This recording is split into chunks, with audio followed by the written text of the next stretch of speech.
Okay. Ooh, we are running. Feels like we're running super hot. Is it bright in here? Or is it just me? So, welcome to Tech Thursday.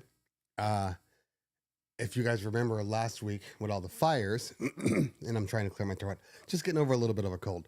But after the fires, my power kept going out. They kept turning off my power because I guess we're on the same grid. I don't know how of this fire. It doesn't happens to be like 30 miles away from me.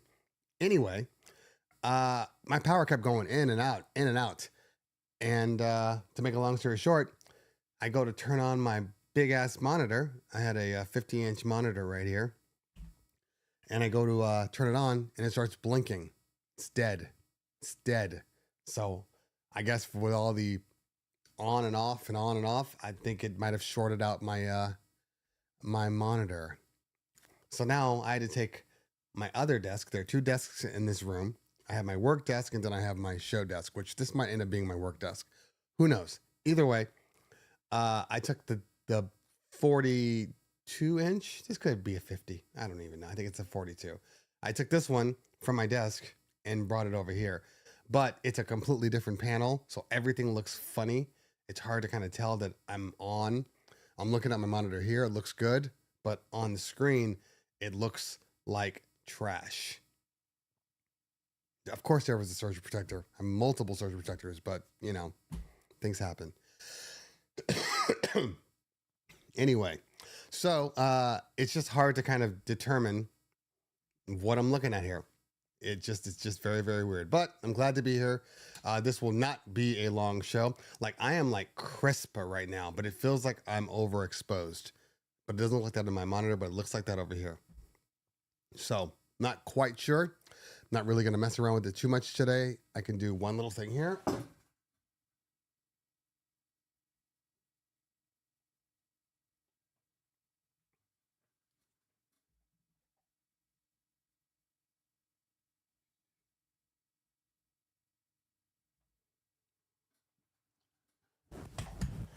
Okay.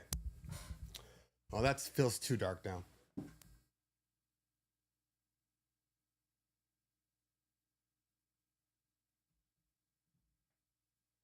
Okay. All right. That's going to work. Anyway. So, I got to get used to this monitor, but neither here nor there. Not a big deal. I can make it work. It's just silly. Thank you guys for coming to the show as always. We are always doing Tech Thursday, DJ Cleveland Terry Show, whatever you want to call it, every Thursday around 10:30 Pacific Standard Time AM. And we're just going to answer questions for everybody. I'm trying to think while all the questions build, because I know it takes a minute for you guys to kind of get going. And I didn't put a notification up today because I was sick. So I wasn't sure exactly how I was going to feel when I woke up this morning. But I don't feel horrible. Fortunately, well, it's a good thing. I still need to get my flu shot. I haven't gotten that yet. I think I will get all my stuff because I'm going to be at Harvest of Sound in Boston first week of December. So if you guys are around that area, I should say, it's a great small convention for DJs, basically by DJs. You really want to check it out. It's called Harvest of Sound. It's in Boston. I will be there, and it's a great time. It's a great time. I really love going there, so it should be fun another time. This particular show, I am going to be discussing, I've called it demystifying multi-ops. I kind of want to give just a layman's version of what it takes to run a multi-op. Should be very interesting. I'm going to give the goods, the bads. The Rain Performer will not work with iPad. I doubt it will ever work with iPad. You have to think about it this way. Basically, if it doesn't come out working with iPad, they're not going to add it in because it's a driver issue. So I doubt that will happen. Just an FYI. it's one of those things you have to kind of deal with. you know, and not that it's a big deal because, we as DJ users, and I consider myself a DJ user. I've been using it for the past 2.5 months. Um, I don't think I'm going back to Serato, and my video is done. I'm just basically adding in the content now. But I think the problem is, we've gotten so used to, DJ being available to everything. Oh, it works on my phone. It works on my iPad. I'm a computer DJ, so it doesn't affect me. I am typically, don't get me wrong, would it be cool to use my iPad to DJ? Like all the time, like on an ongoing thing. Like that's the thing that I do. Yes and no. My biggest issue is in some cases, I'm still going to need to bring a computer with me. The type of stuff that I do, bar and bat mitzvahs and weddings and stuff, there's always things that they're trying to give us, video montages, random music files, all of these little things. And yes, I know you can get around some of these things by getting a hub, by doing this, but like in general, it's a lot more work using an iPad versus using your computer. It's just a drag and drop, especially if I got to do a video montage. That there's no like super easy way to do that with DJ, specifically with an iPad. It's just a lot more work. So I think I'm always going to be a computer DJ. So in that respect, it doesn't really matter what hardware I use as long as DJ supports it, because they'll always support it on the computer. It's just the iOS that's going to struggle. There's no way around it. It's just going to struggle. But having said that, it's great to have a lot of options. It's great to be able to, work on having many variations. So I can take it. If I am using my Rev 7, yeah, I can use the iPad and I can use that as a backup. So right now, I'm no longer with my Rev 7. I always had my iPad with me, and that was my backup in case something went wrong. But now, since my main system, my main rig has a performer in it, now I have a Denon Prime Go. I'm back to my Denon Prime Go sitting, in my truck. So if something goes wrong, I just grab that, swap it out, call it a day.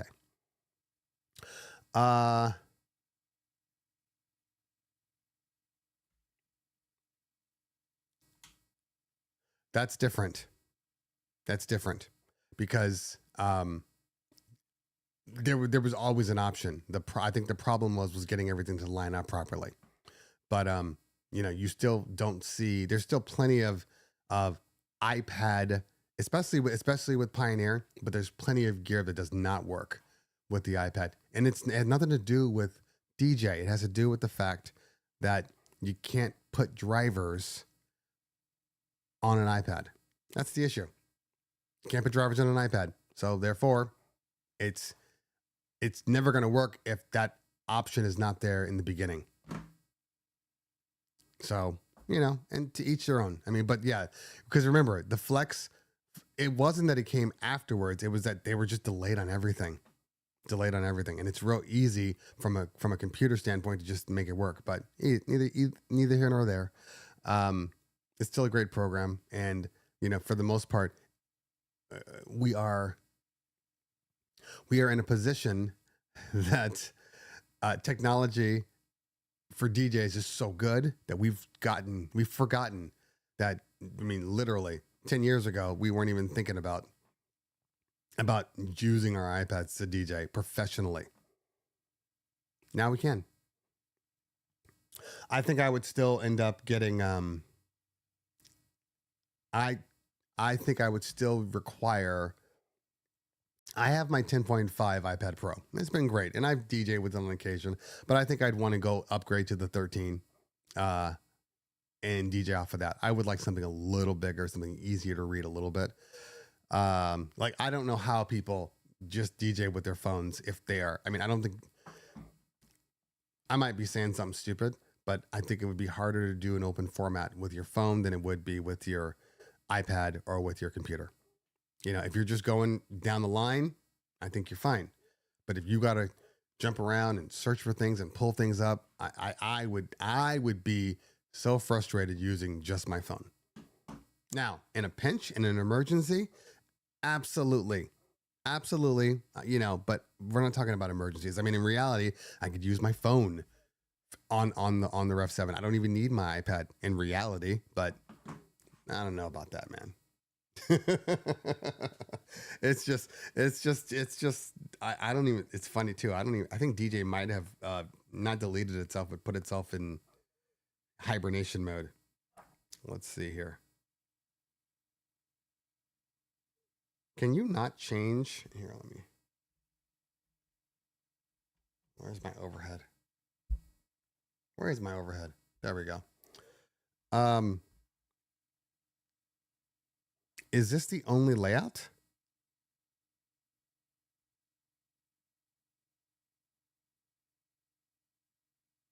Huh.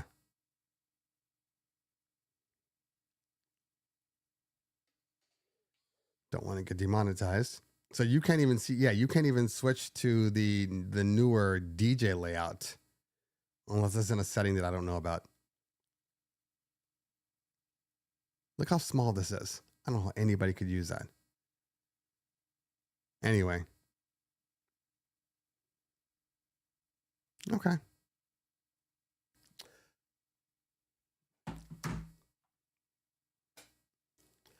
Whatever. Okay. Kayla says, I know you don't necessarily need DJ with USB. I know you don't necessarily DJ with USB sticks. Have you looked at DJ Tech Tools USB? Are we referring to the computer stand? Is that what we're referring to? I don't know. Or just DJ Tech Tools USB drives, which I haven't looked at. I've been using just standard USB drives for forever. I use the USB sticks on occasion. I do. In fact, I got burned. I got burned recently at my Halloween event. I think I might have said this, where they had me on like 6 different hardware throughout the night. They were throwing me around everywhere, and then the one place, because I was rocking an XZ, which is fine. It's fine. I don't love it though. I really don't love it, but it's fine. I have the AZ here in a box still that I need to open up. I may take that with me tomorrow. Maybe I have a party tomorrow, so I might take it with me tomorrow. Because I never really gave it a true review. I gave it a, okay. So just so we are, nothing's wrong with the AZ. I didn't say anything was wrong with it. Okay. So here's my take on DJ Tech Tools. Here's my take. It's going to be controversial. All right. Very controversial. There's nothing special about DJ Tech Tools hardware. Okay. Yes, there is a consistency with it, so you kind of know what you're going to get. Their level of quality is fantastic. Okay, I've said that. Let's get that out of the way. But there's nothing wrong with getting a high performance USB stick from anyone or DJ Tech Tools. You're going to get the same. You're going to get the same results if you get yourself a high speed USB. And remember, it's still at the mercy of the USB ports. Now, I say that knowing that I use a shit ton of DJ Tech Tools cables, okay? The Chroma cables are my favorites. They're not my favorites because of the quality. They're my favorites because of the colors. I love the colors. That's it. That's the only reason why I buy them. In reality, for the most part, most people could get away with any drive. Most people could get away with a USB B to USB C printer drive. I spent a lot of time rocking printer drives until these came out. The amount of data that's needed to DJ is not high. So it's not like you need these super high bandwidth. Yeah, I mean, it's you got the ferrite cores because it cleans up all the. I have yet to find a cord that hasn't worked. I'm just saying. I've yet to find a cord that doesn't work, and that has failed me at any point. But my furniture is all white, so I got me some white chroma cables, and they look perfect. That's it. That's the difference. That's the difference. That's what you're paying for, and rightfully so. It does make your stuff look good. It's also easier to identify if you're trying to do any type of troubleshooting. It's easier to identify, with a colored cord, So there's that. G Kenny in the house. What's going on, fam? Waddy J in the house. Hey, by the way, if you are in Southern California, today, Waddy J, hold on, let me see if I can find the ad here. Let's see here. Waddy J is going to be competing today. See, Waddy, this should have been reposted, man. Okay, here we go. October 28th. Was that the last time you posted this, Waddy?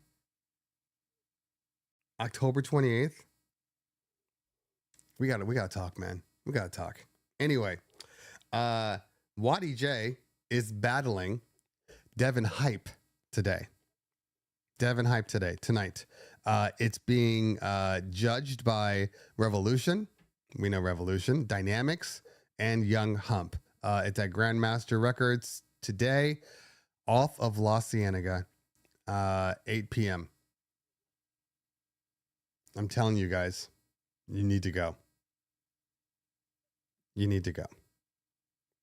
I'll be there. Screenshot that.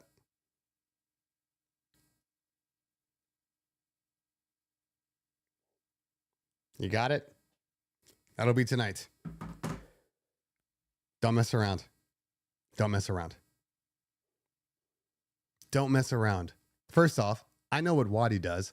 Waddy's dope as hell. I also know what Devin Hype does, and Devin Hype is dope as hell. It's going to be like three different battles. Anyway, go see my guy. All right. Let's see here.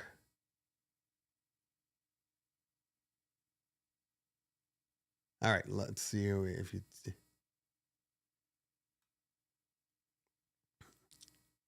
Izzy B says, if Busy B, I was thinking about my son. If you take care of your gear, failure can be almost zero. Yes, that is true. That is true.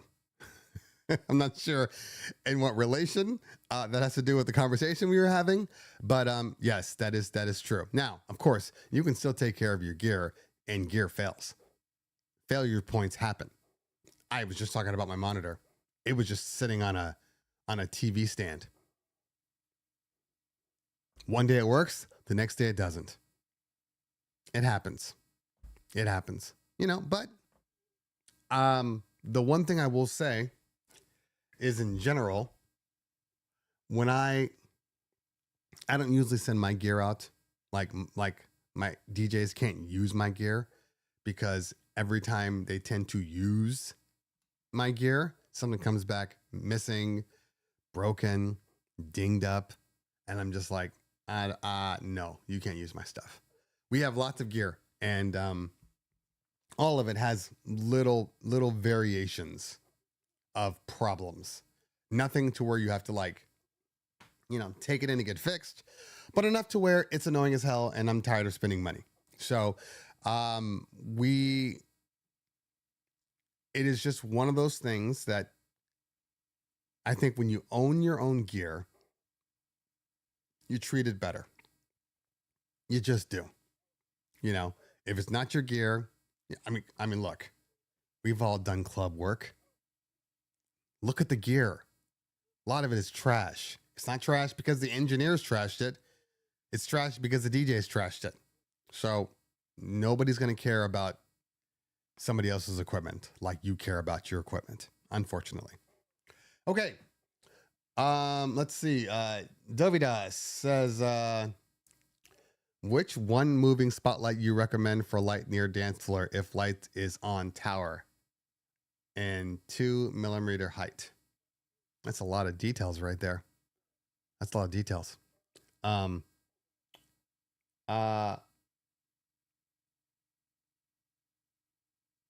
mean, it's not about the light specifically, but it's about what the light can project.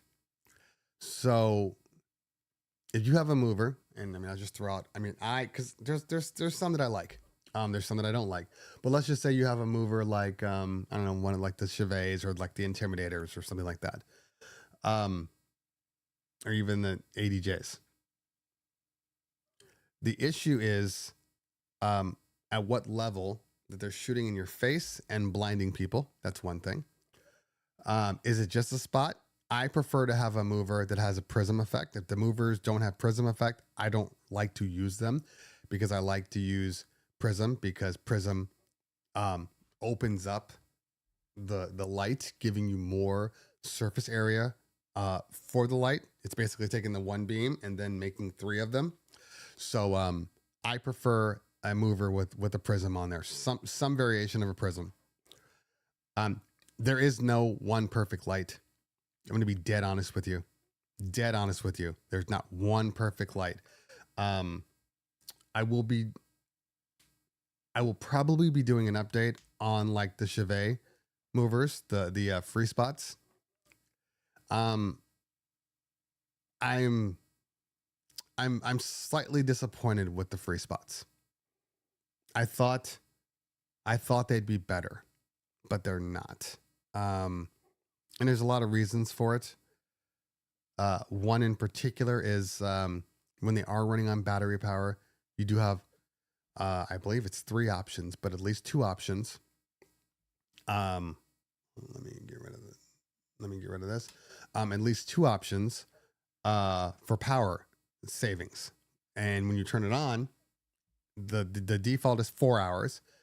And then it goes to 6 hours, and it may go to 8 hours. I'm not really sure if it goes to 8 hours, but I know 4 and 6 are options. Here's the thing. There's a reason that switch is there. And, obviously when you switch from 4 to 6, what it's doing is it's saying, oh, you want this light to work for 6 hours continuously versus the 4 hours. So my battery life hasn't changed. So in order to do this, there's only really one option. I have to lower your lighting wattage. So if it's maxing out at, I think it maxes out at like 70 watts, could be 60 watts. In fact, I believe it's 60 watts. If you put it to 6 hours because you need it to run, all of a sudden now I don't know if they even put this in the specs. I'll have to look in the manual, but I would assume that it goes from 60 to 50 and then 50 to 40.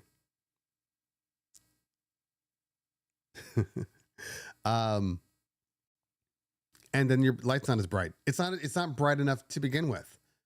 And the whole point of buying that light is really for the battery power. But I don't love the lighting. I don't love the gobos. Just the actual gobos. I think they're dated. They look old. The best part of that thing is the fact that there's just that they run on batteries. Yeah. Anyway, and I'm in a position now where I'm gonna say some bitter stuff right now, but the manufacturers out there, I've been saying no to a lot of manufacturers that want me to review their stuff. And it's not because I don't like the manufacturers. I'm just going to be dead honest with you. It's not because I don't like the manufacturers, but it's because I don't believe that what the transaction is happening is fair. Like, say for instance, a company's like, hey, we want you to review, our uplights. Like, cool, okay, I can do that. So we're gonna send you 2, and then you can review them. Well, that doesn't help me. That only helps you. That only helps you. I can't use 2 lights ever. I need at least 4, at least, to do anything, even if I want to just light up like my visual front space. I can't do anything with 2. So when companies do this, I'm just saying no now. Like, I can't. Or they're like, hey, we want you to review our mover. It's like, great, we're gonna send you 1. What can I do with 1 mover? You do want me to test it on a party, right? I can't do 1 mover. I need you to send me 2. The one lighting company, I'm not going to say their name. When I said I can't do anything with 2, I said, well, that's okay. We're going to give you a discount, a considerable discount on the other ones. Like, this isn't about me. This is about you. Like, legitimately, this is about you. And you want to sell products, but you don't want to actually provide products for people to actually use and truly review. It's trash. That's a lot of the reasons why I have not been doing as many reviews right now. I don't have the time. So if I'm going to do something, it's got to make sense. It's got to make sense. And it doesn't make sense right now. But it's not going to stop me from doing reviews. I'm just being very, very selective. And I know that my content is suffering for it. But hey, I need my peace of mind too. I don't know. I think I may be one of the only people that I'm not one of the only people, but I think I'm one of the only people that literally looks back and says, this isn't good for me. And maybe it's just because I'm getting older and I just understand more. But this whole, burning the midnight oil just to get stuff done and all that stuff. Like, I'm done with.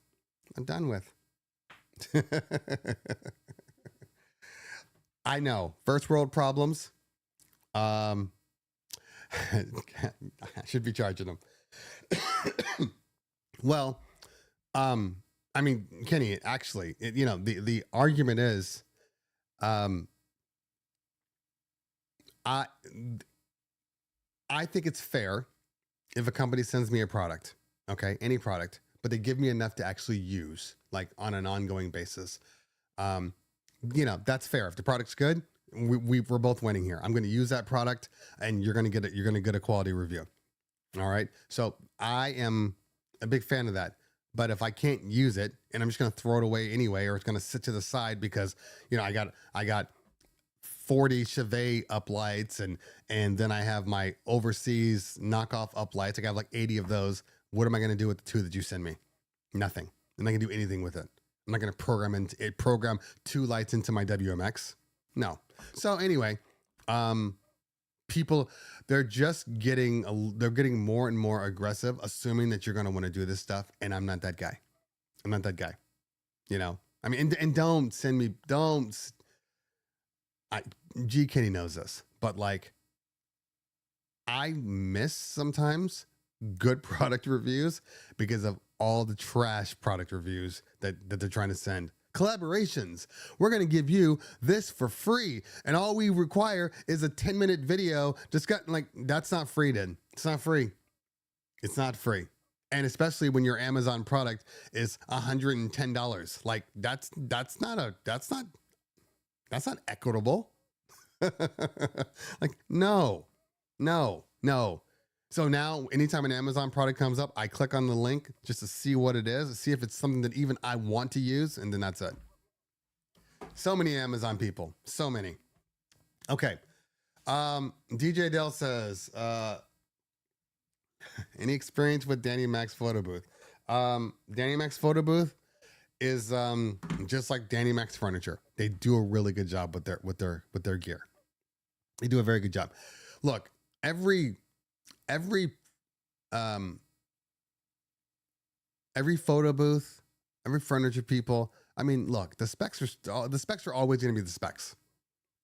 In order to do a photo booth, you got to have, usually speaking, an iPad or an iPad, slot for it. You got to have a space for your camera, or in what they do at Danny Max, and I know other companies do it too, but they have the ability to swap out to a DSLR if you choose to use that. So I don't have a problem. They do a great job. They do great work. I use Danny Max furniture, and at a certain point, I will probably get one of their booths to review. But I trust Danny Max. I've been working with him for several years now. I think 2 years now, and the quality of his products are pretty much unmatched. You know, he does a good job. He cares about what he's doing. So I'd rather give my money to a small company that you know, is for the community than, you know, buy something off the shelf from somebody else. That's it. But there's tons of good ones. I use what was my first booth? We have 2 of them. What is it called? I know it's a green and white logo. What is it called?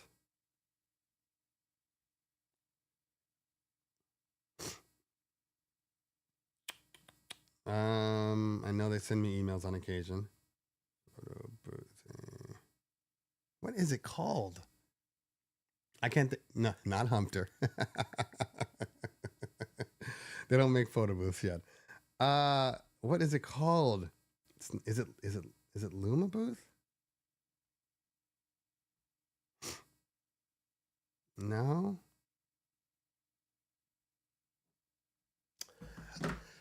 It's not salsa. I looked at salsa. I opted to not go with salsa.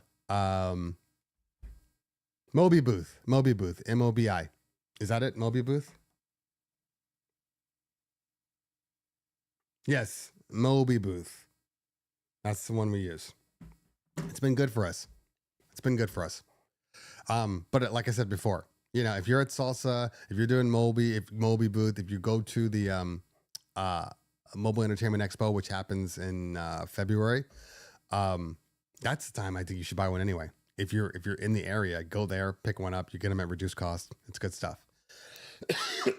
I bought my 360 booth from there. So yes. Okay.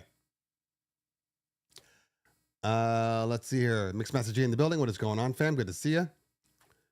Okay. Tommaso says after COVID, DJ business here in Switzerland and southern Germany never came back to the levels from before. A lot of my DJ friends and some event companies went out of business, stopped. Sad. You know, I'm of the mindset that 25 is going to be a harder year in general.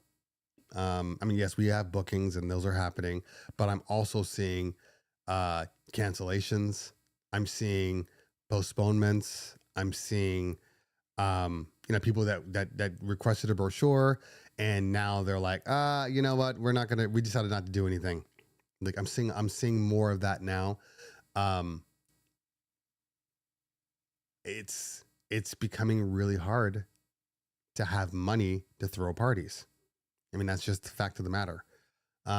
Fortunately, my clientele is super rich, so it doesn't hit them like it hits everybody else. But for those everyday, normal, regular people parties, like I'm a regular person. Like my bat mitzvah for my daughter next year, I got regular people money. I don't have, you know, rich people money because I'm not rich. So you know, it's going to be harder for me, but we're going to make it work. We're going to Danny Max is not based in California. He's on the East Coast, I believe. So I have a feeling that it's going to get hard for a minute for people. She's not even getting 30K, T Diesel. No way. I did my son's, you know, I pulled in all my favorites and stuff like that. I did my son's for under 15. I'm trying to keep it around that number. Again, I don't really need anything. Like last time I had to bring in all this extra stuff. All I need is a box. I need a box with air conditioning. That's it. I mean, the money's going to go towards like the food and the alcohol. So everything else I'm bringing in. She's going to get everything I own, and she better love every bit of it.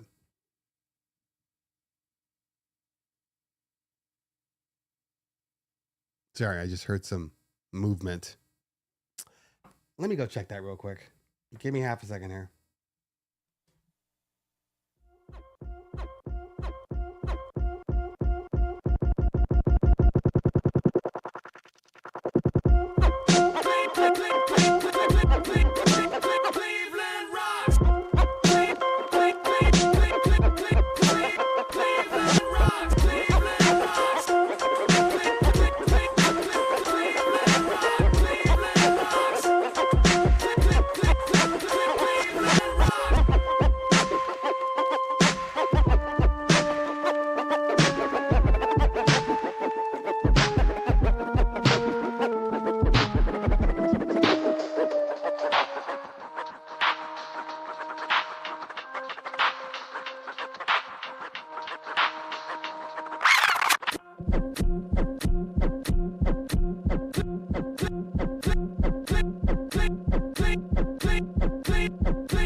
All right, what is going on, everybody? It's your man, Cleveland Terry. We are at the Chauvet booth, and we are checking out some of the new stuff that they have.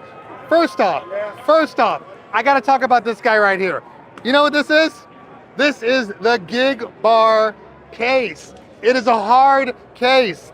Hard case. Go ahead, open it up. Open it up. Oh. Beautiful. Oh. It is about damn time. About damn time. Also, I want to show you something else because I'm shocked. Remember in my video last time, guys, I talked about the fact that the Gig Bar Move was cool with the ILS, but it needed its own controller. If I didn't want to rock the Gig Bar, like maybe I just wanted to rock some totems. Guess what? Bam! Bam! ILS command. This is exactly what Chauvet needed. Exactly.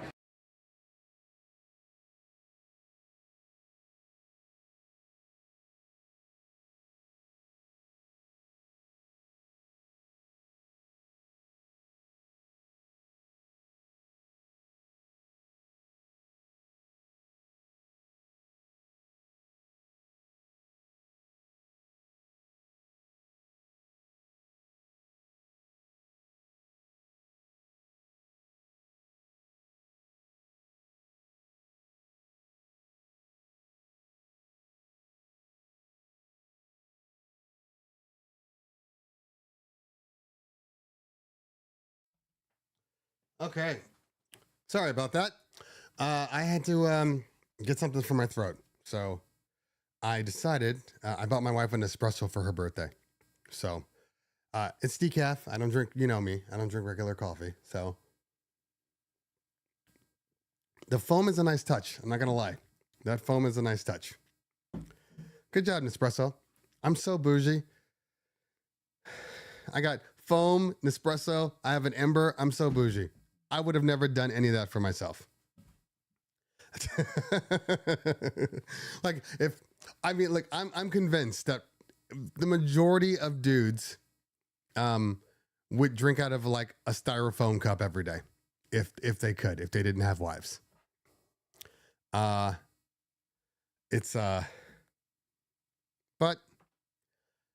they make everything soft. It's absolutely my wife. My wife is the epitome of, like, if you were to look up I like nice things in the dictionary, it would be my wife's face. She absolutely loves nice things. Doesn't matter what it is. She just loves it. And um she's a price, I was gonna say price Nazi. That's not the word that I wanted to use, especially considering the fact that we're Jews. But price not, like, legitimately, like, she'll look at a product, and if there's a product right next to it and it's just more expensive, she just assumes the more expensive one is the better one. Absolutely, Keith. Absolutely. Like, without question.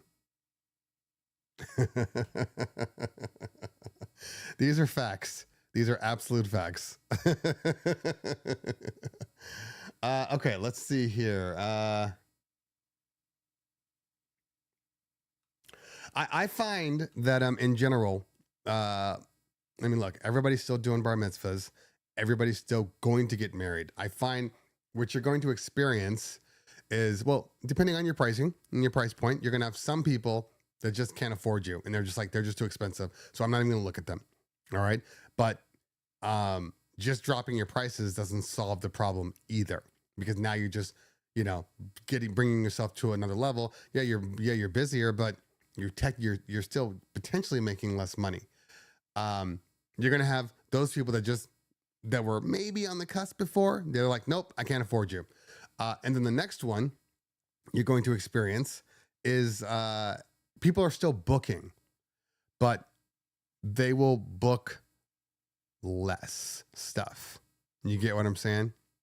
So, like, if before they were like, oh yeah, I want the TV, the monitor, and the furniture. I want the LED wall. I want the cold sparklers. I want the cryo. Now they're just like, I just need a DJ and an MC. You know what I mean? That's what's going to end up happening. So you are going to make less money. I think. I just think 25 going into 26 are going to be tough. But I could be wrong. And we have to see what happens across the board. I mean, look, the bottom line, if all of these super rich people are continuing to get rich because of, the new president in office, then that affects us. That's a good thing. That means more money. That means more bookings, but it also means less money, just us as a human, species. Anyway. Okay. Hey, Mac Joseph in the house.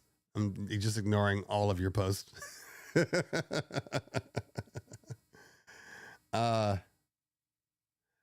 Wayne says, well, what about the old saying, eat little, live long? I don't know that saying. I don't know that saying. I know a lot of sayings. I don't know that one. Ha, that's funny. That's funny. I mean, fortunately for us in Southern California, we are isolated from the rest of the country in a lot of respects. So there's still going to be people that want it. Did I tell you about? Was that this weekend? Where was it this weekend? Oh, so I was in. I'm just going to say Orange County. I'm not going to get specifics, but I was in Orange County, and it was a bar mitzvah. We get through the opening dance at the Hora and everything, and now it's time for the dad to say his welcome speech. Typical stuff. When I tell you that when he picked up the microphone and he says, show of hands, make some noise. How many people voted for Trump? And then, some people put their hands up. I mean, it's a Jewish event. So I'm going to say that majority of people are Democrats on a Jewish event. It's just the way it works. And then he said, and now make some noise if you voted for Trump. Or he did that reverse. He said Trump first, and then he said, now make some noise if you voted for Kamala. And then you got people screaming, and all that stuff. And he says, well, too bad, because Trump's our president, and we need to give him the respect and the time to do what he needs to do. Now, look, I don't care what your beliefs are. I don't care what your beliefs are at all. You can think and say what you want all the time, just not at your party. If it's not a political party, literally political party, keep politics out of it. Keep it out. It made so many people feel uncomfortable. So many people. It was completely alienating. I was offended, to be honest with you. And again, not about him being a Trump supporter or him not being a Trump supporter, but just the fact that he would pull that in. I would have said the same thing if they jumped up and was like, Kamala. I'd be like, dude, it's not the place. It's not appropriate. Look, it's their party. I guess they can say what they want, but it did not go over as well as they thought it did. Let me just put it that way. Okay, let's see here.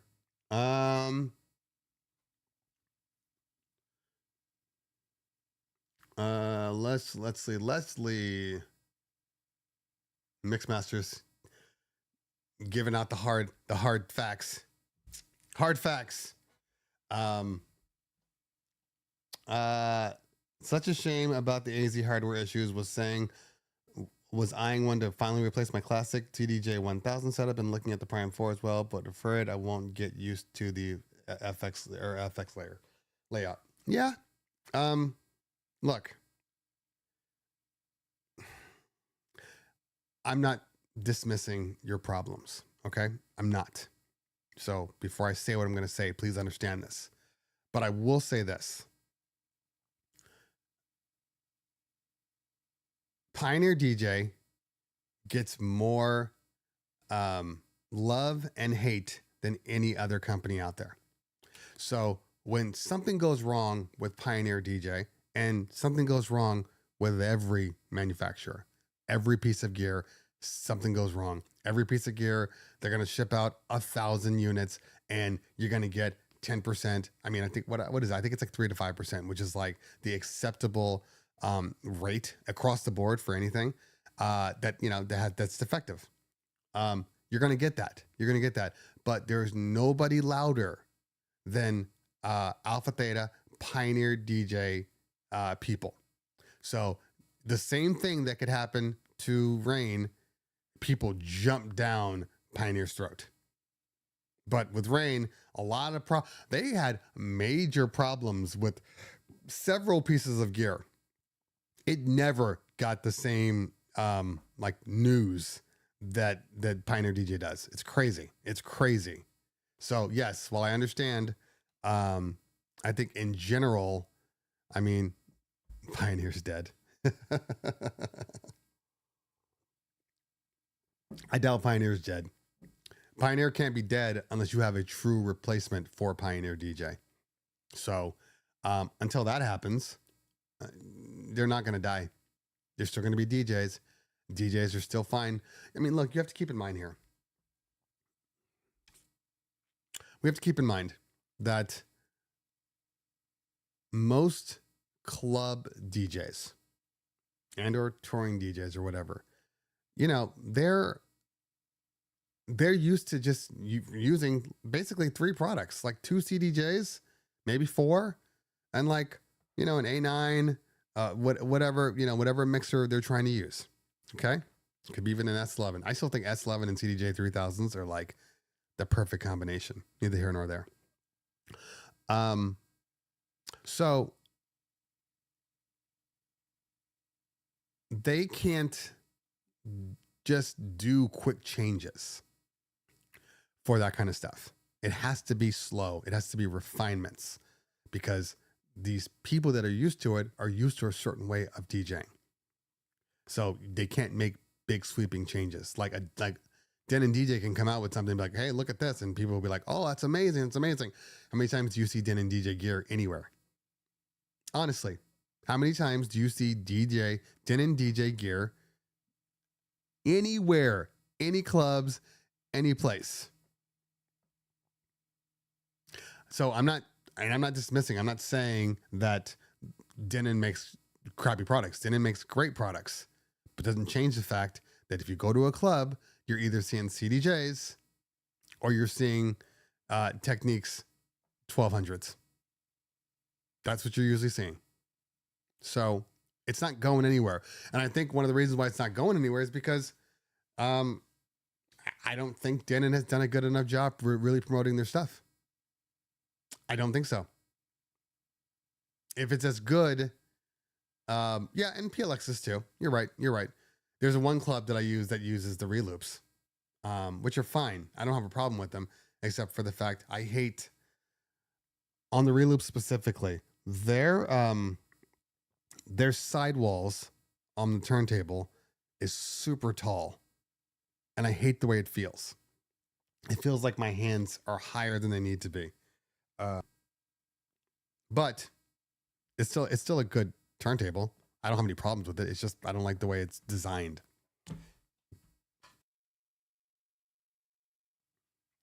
Okay, let's see here.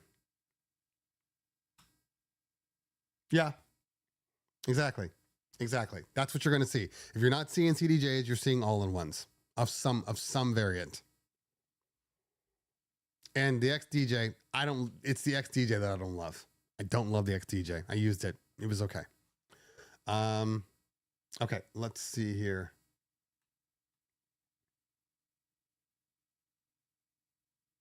Yep, there you go. Exactly.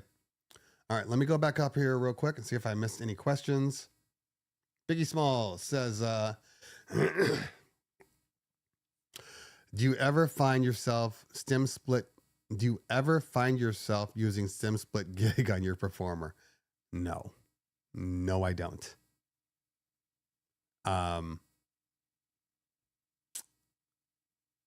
Not that it's not useful. It is very useful. I don't have time. I don't have time. I'm sure there'll be a moment in time where maybe I do, but yeah, no.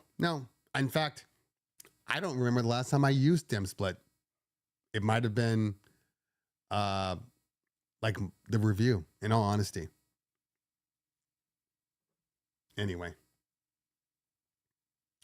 All right, let's see here. I'm looking for asks.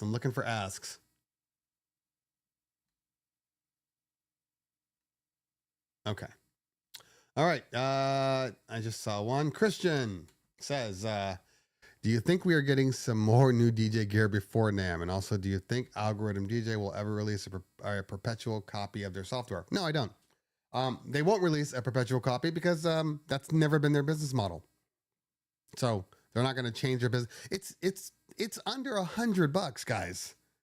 I mean, I'm not directing it at Christian, but it's under $100. I mean, I believe it's 50. I mean, some people have been giving kind of varying results, but I think I pay like 50 a year. That's nothing. That's nothing for DJ software. And then if you factor in how much you've been given over the past couple of years, whether it be stems or it be, fluid grid, the fluid grit beat grids, or now they have the ability to use your MetaQuest and DJ. Nobody else is giving you that much stuff right now. In all honesty, not one company is giving you that stuff. Definitely not coming from Serato. I mean, yes, you can get yourself some 12 inches and then you can open up scratch skin. That's cool, but it's not going to improve your DJing. It's not going to improve the quality of life while DJing. It's not the same.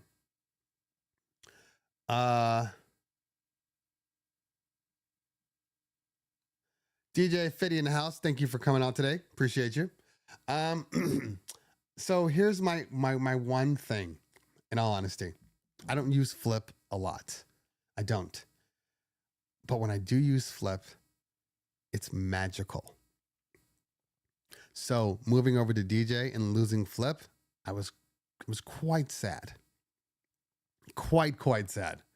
The problem with Flip is they haven't updated it in literally like 10 years. That's a problem. It should be doing so much more than it does do. It still does exactly what it did before.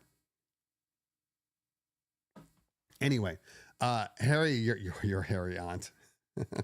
What does Flip do? Flip is a what's the word? It is a macro automation plugin for Serato. Basically, it allows you to take a song and change up the entire structure of the song using cue points.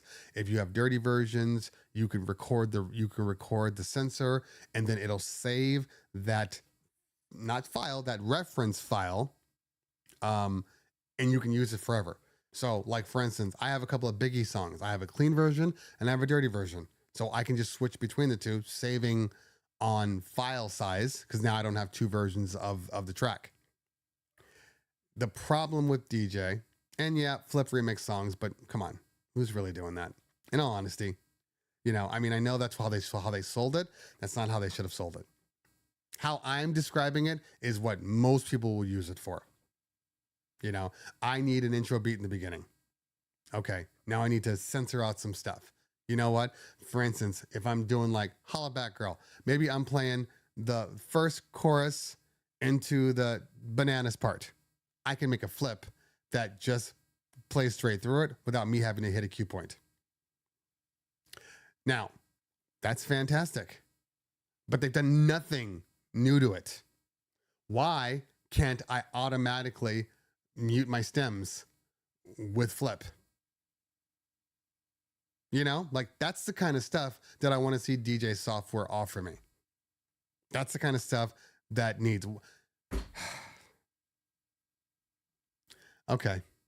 Sorry, I'm looking at comments here.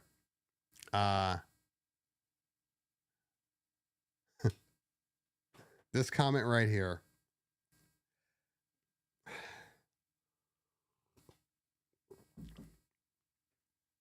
I think the more important question here is not why don't I like Tractor? I think the question, don't tell me what to do, Kayla. This is my show. If I want to rant, I'm a rant. I think what you really should be asking is, why do Tractor people want to force me into liking Tractor? I think that's the question. There's no more defensive people than Tractor people and virtual DJ people. Those two, you're like a cult. I don't have a problem with Tractor. It's just not anything that I personally want to use. That's all. Nothing. I've touched it. I've messed with it. It's fine. There's no DJ software that I can't DJ with. You get it? Like, it's just software. I mean, I know a lot of Serato people are like, I don't know, man. I can't. And they move over to DJ. I don't know, man. Like, I've been just fine using DJ. Just fine. Especially once you start to find the little tricks of the trade with DJ. For instance, I have realized as I've been using it, is that, like, for instance, with fluid beat grids.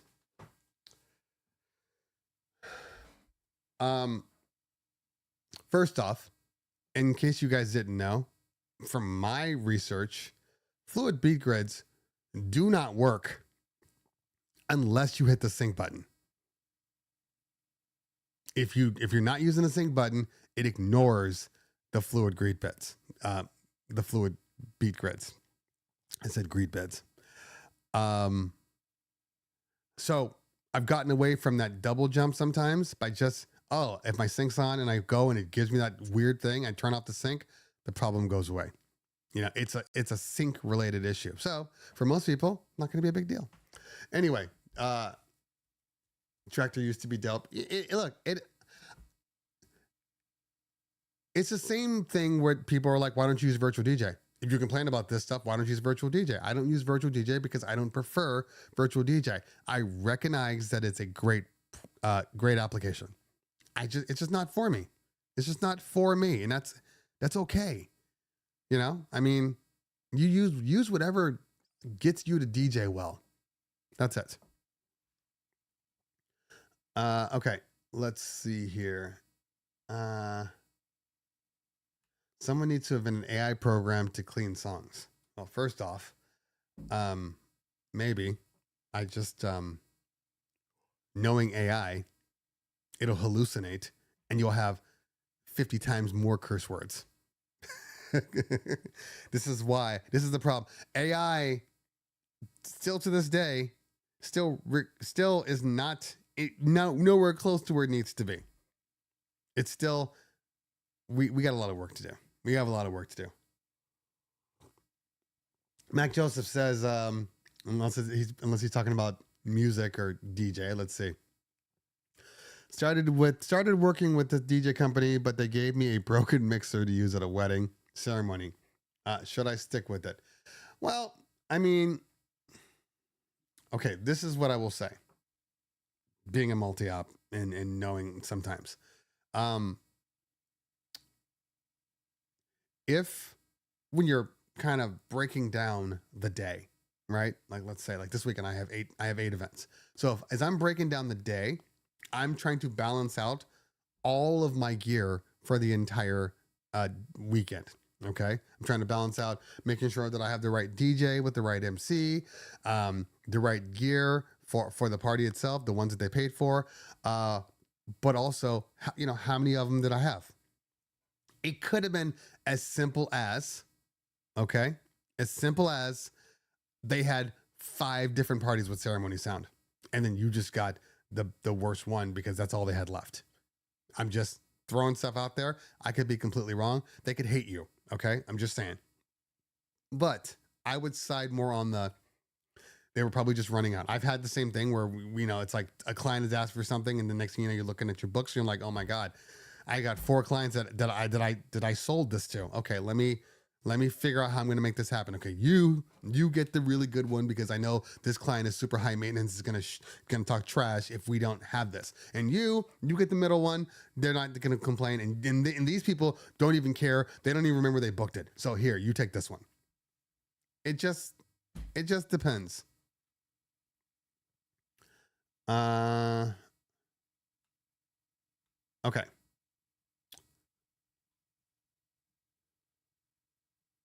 Okay.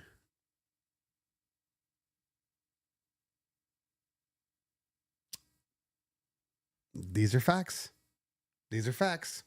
I truly believe that certain record box users only became record box users because the Pioneer DJ piece of gear that they bought could do both. You can't expect people to want to take a chance on you if they have no way to get back. So I'm a firm believer of that. Anyway, people learn. Okay.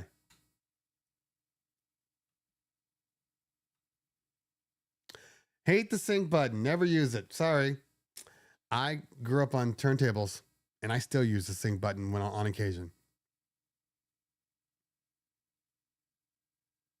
It's okay. It is okay. Is that what it's doing? I wonder if you were a member, would you see those ads? I'm on YouTube. I'm on YouTube Premium. I haven't seen an ad in years.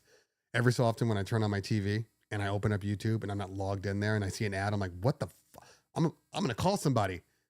No, I just didn't log in. All right. Don Ralpha says, being a multi-op, when hiring someone, do you want them to have their own equipment or do you need to provide them with equipment? I'm sure you see their stuff too. So yeah, in general, we provide all the gear. We provide all the gear except for when we have them too, except for the turntables. Like we provide the speakers, the lighting, the frontboard facade, the microphone. The only thing they usually bring is their controller. You know, so a lot of them use rough sevens now. We have turntables because I have some DJs that prefer turntables, and we have them there. They just grab them and they go.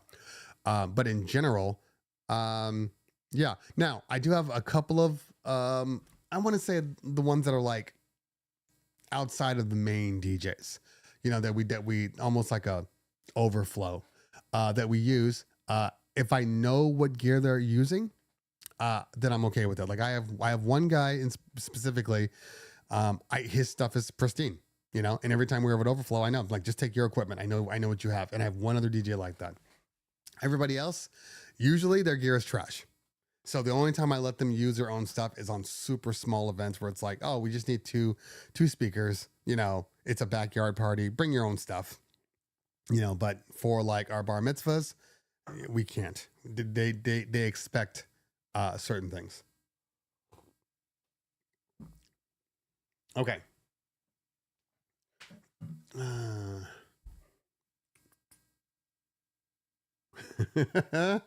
Professor BX in the building. What's going on, fam? Good to see you.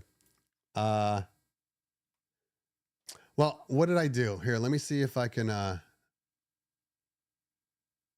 right, I have an option to delay ads. You know, all these ads are just, you know, contributing to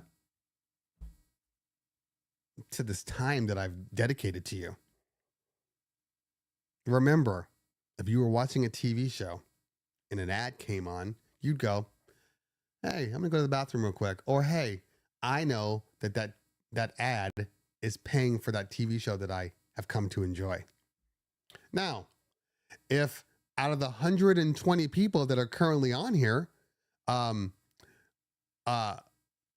would love to become members, that would make this go a whole lot easier.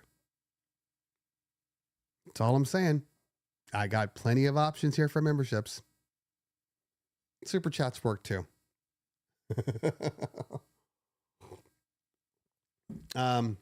Okay.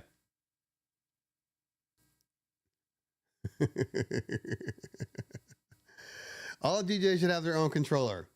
Yeah, they should have something. I'm not saying that they need to have, you know, a $2,000 board, but they got to have something like everybody's different. And some people use 1,000, some people use Rev 5s. It just depends. And as long as the mic still sounds good, as long as the sound is good, I don't care what you use. I don't care what you use at all. Mac just said they just use the record box software to get songs on the USB stick. That's why it's mainly popular. The software is okay. The stems aren't great. Stems are better now, Mac Joseph. But what I'm saying is, yes, at first you're using record box to get your stuff on there at first, but I know DJs that have gone over to record box and been like, this works for me. And I guess that's what I'm saying. It's always about what works for you. Like, I mean, I have people that swear by record box, swear by them. Okay. Won't use anything else. I got people that swear by Serato, and I got people that swear by DJ and virtual DJ, you know, they just like to swear. Son of a bitch. If you don't love virtual DJ, you can kiss my ass. I mean, if virtual DJ was a political party, they'd be MAGA.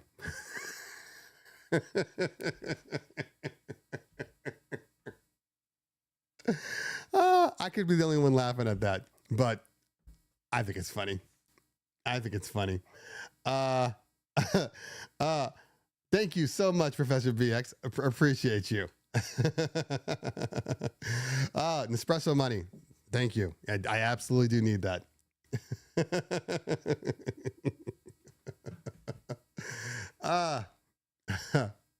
And pay for the autocorrect. No, I had fun. I'm going to do a video with Professor BX. He doesn't know it yet. He kind of knows it, but we're going to do a video. And don't take my idea and then give it to PJ, man. Okay. We're going to do a video. I'll come out to Torrance. We'll do it at the place, and we're going to break down every way that you can connect CDJs to hardware. We're going to do every version. It shouldn't take that long, but we're going to go through all of it and we're going to make a video. So it sits up there and everybody knows. I want it to be quick because you don't want a long video, because if somebody's troubleshooting, they're like, oh my God, I got to figure out how to blah, blah, blah. It's got to be quick. So we're going to get in and get out like a 5 to 7 minute video of all the ways.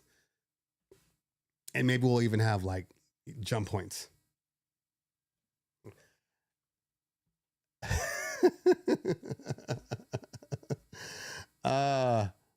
Anyway, all right. Don Rafa says, in my circumstance, I have my own gear, wireless mics, speakers, etc. I work for a multi-op company. Depending on how many events are on a given day, I'm asked to use my own stuff. Yeah. So, and that's what we do also.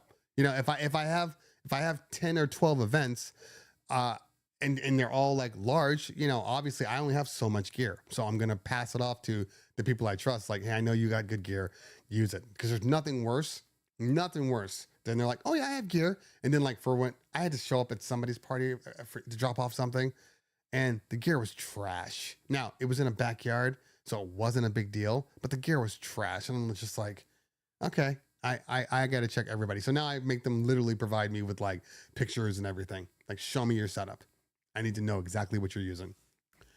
I like Rekordbox with controller, but I don't like the most hardware. Sims are good now. Rekordbox almost perfect, but subscription part sucks. Well, depending on the gear you have, yes, that can become an issue. But, you know.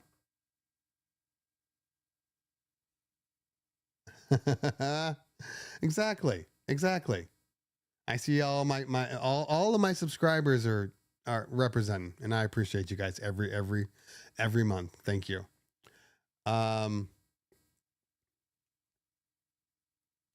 Okay, flexibility. I agree. It's on its way. I just having a little trouble getting it to fit into a Mackie Thumb Go.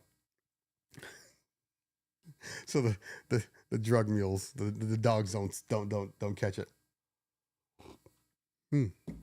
Okay. Did I see Rick Webb did a wireless speaker setup? He used the mic wireless stuff. I did not see it, but he's not the first person to do a wireless speaker setup. I've seen at least 4 or 5 videos on it. I mean, it works. I mean, it's, when you think about it, it's slightly an expensive option to get it to work. I mean, in reality, but it does work. Okay. Your hairy aunt says, how long Rain Performer lifespan? Also Flex 4. Okay. So, you want to compare, I think it's on the other side. You want to compare an entry-level controller and determine the lifespan, but you also want to compare the Rain Performer lifespan. I'm trying to understand how those things go together. I'm trying to understand that. But, okay. But if we're just talking about it, I have a feeling, hold on. I'm waiting for I'll set up and ready. Okay. Well, I'm sorry. Let me just send out this message real quick. Gobo is ready. Okay.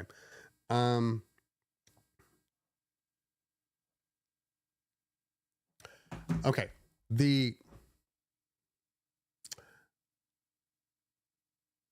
In my possession still is a Rain 1. The Rev 7. I mean, I got a lot of things, but I'm talking about Rain products here. The Rain 1 still works. It still moves. Platters still go. I'm not concerned. I don't think that the Performer is going to die anytime soon. I don't think that. I think they've learned a lot from the mistakes of the Rain 4. So I don't believe that we're going to see the same issues that the Rain 4 had. I think you're fine, you know, and I think in general, I'm trying to remember the last time a piece of gear, a piece of DJ gear, just stopped working on me, where I had to walk away. I'm trying to remember. I can't remember. I still have a under my son's bed. There is a Pioneer DDJ SX2 that still works to this day. I use that thing. It was the first controller I ever bought. And I had just moved from turntables and a Rain 62, and I had the SX2, and I used that thing for years until the 1000 came out. Then I upgraded to the record box version of the 1000, used that for about a year. And then when the Serato version came out, we bought one of those too. And then I kind of moved over there just because I was swapping back and forth with other DJs. All of it still works. All of it. So, when I hear things like, I get it. Rain built to last. They're all built to last. They're all quality gear. And unless you're throwing them on the ground and throwing them into your car or your truck or your van, it should last for as long as you need it to. I mean, in reality, computers will discontinue it faster than the gear will break down. You get what I'm saying? So I think you're fine.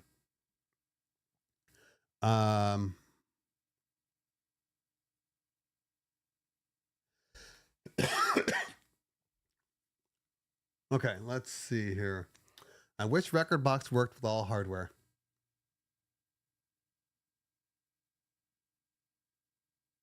I remember you around COVID times. Not funny, I know. Great to see you in a better mood. When was I in a bad mood during COVID times? That's when the show started. You guys think I was in a bad mood during COVID? I don't know that I agree with that, but thank you. But you might have caught me on a bad day, but in general, I don't know. I think I've been fine. I always get spicy. So here's the thing. We have less people being assholes. If you're an asshole, I get spicy.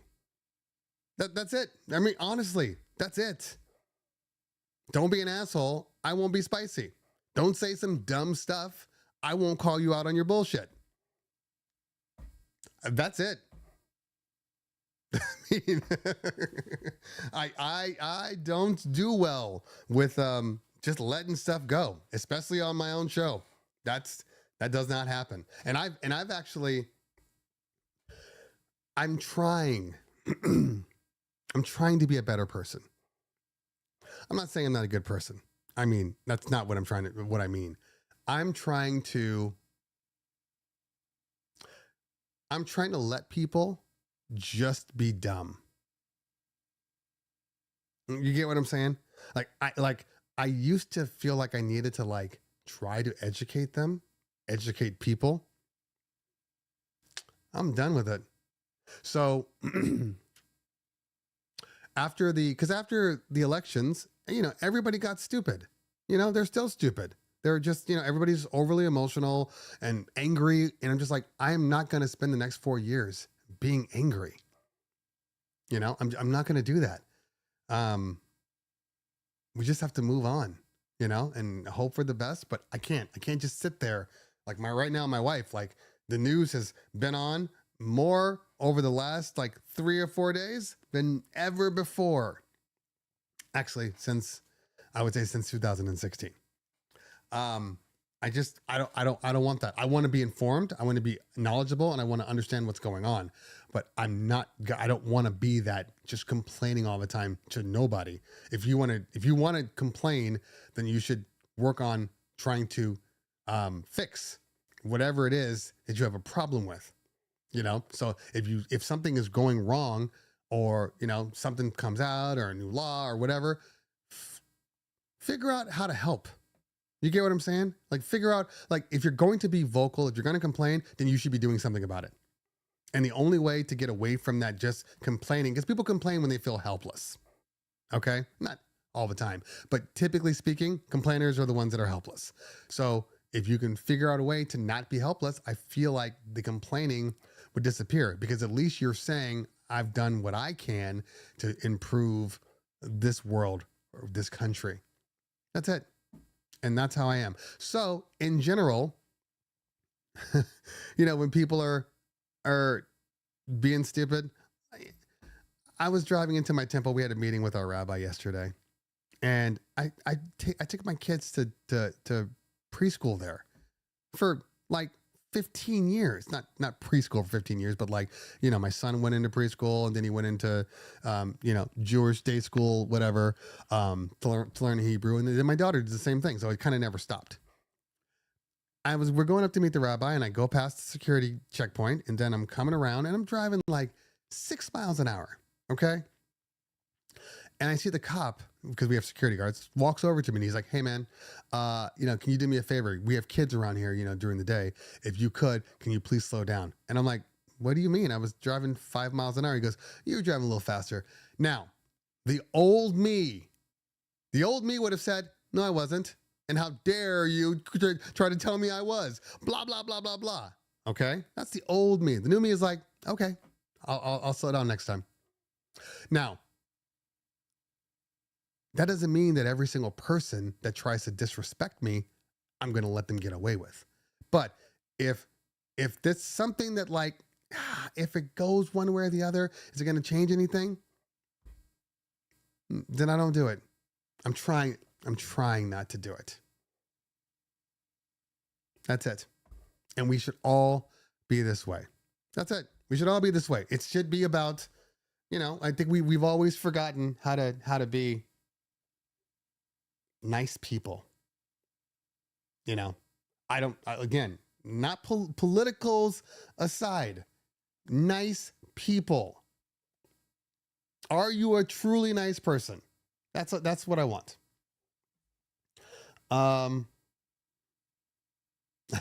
Thank you. Okay, let's see here.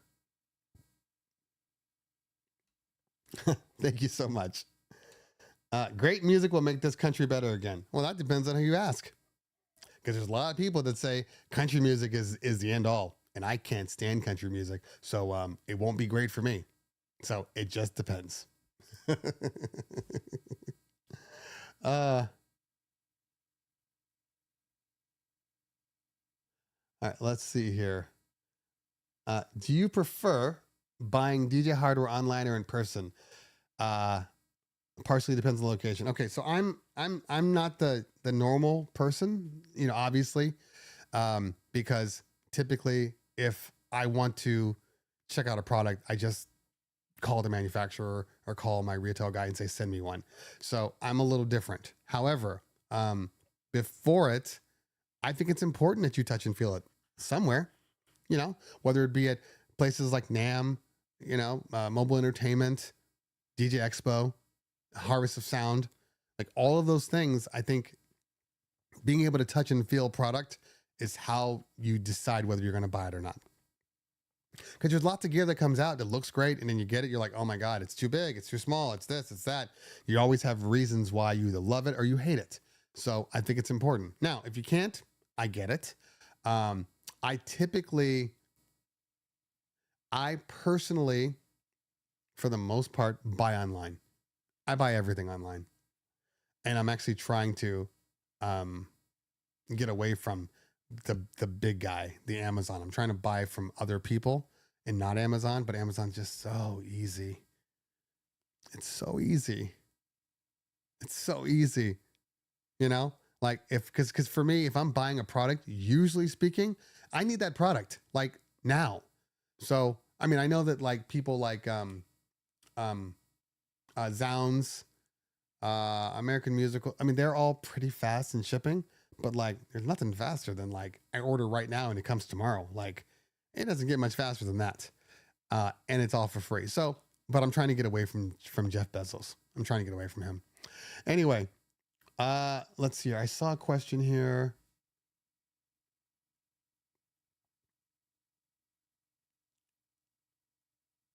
Where to go? Where to go? I gotta get that off. Has it been on there the whole time? What software do you use more now, Serato or DJ? Yes. Right now, I mean, I've still been in testing mode, but when it's all said and done, even after my review, I will most likely be a permanent DJ user, at least until Serato rewrites their stuff. Now, subject to change. Subject to change. I still run everything through Serato and then push it out to DJ. So I still have one foot in the Serato thing. And it's also because, obviously, there might be some cases where DJ won't work. It happens. There might be some cases. So I always need my backup.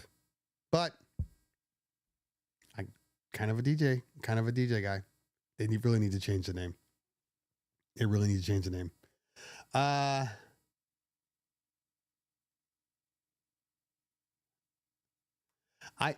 So here's my thing about ordering, about buying.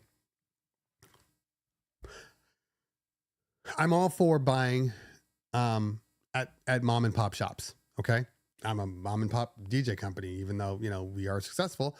It's still a mom and pop, still small, but I'm all for buying at mom and pop shops. Give them the money, let them grow, because I don't like, even so, people like Guitar Center. These are major conglomerates.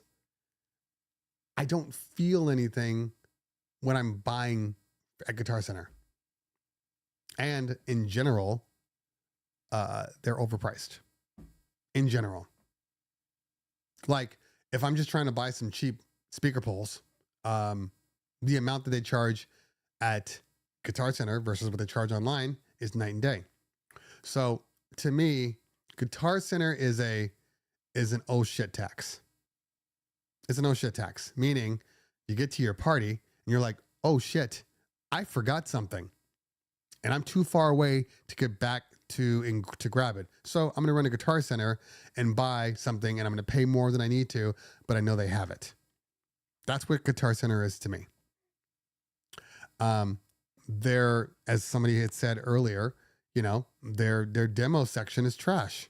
It's trash. And, and which, while I understand it, because they got to put the gear that they know, is their market. And most people that go into Guitar Center, their market is entry level, so they're going to have a whole bunch of entry level. They're going to have some decent ones. There's always like a SZ there. Like SZ has been out forever. There's other pieces of gear here. There's usually like, a Rain 4 there. It's just not, it's not what us DJs at our level need. Okay. So when I go there, it's just pointless. It's pointless to be there. So, and it's that, was that Nick Offerman? And the Home Depot guy comes up to him. He's like, hey, can I help you? He's like, I know more than you. And then keeps walking. Like, I know more than most of these people in Guitar Center. So it becomes pointless for me to be there. And in all honesty, I have to stop myself from correcting people. I have to stop myself from correcting people because there's so much misinformation, and not even misinformation, just dumb answers. Hey, I'm in here and I need the best microphone you have. This is what I have. And they're like, oh, well, here, take this, PGX-D, whatever. Here's a BLX. This BLX is really, really good. And then they're like, okay, is this the best? Is this the best? Oh, it's guaranteed. This is the best. And then people take it out and they're like, it's not even remotely close to being the best because they don't know their gear. They just know, well, this one sells a lot, so this has got to be the best. I can't trust people like that. I can't. Back in the day,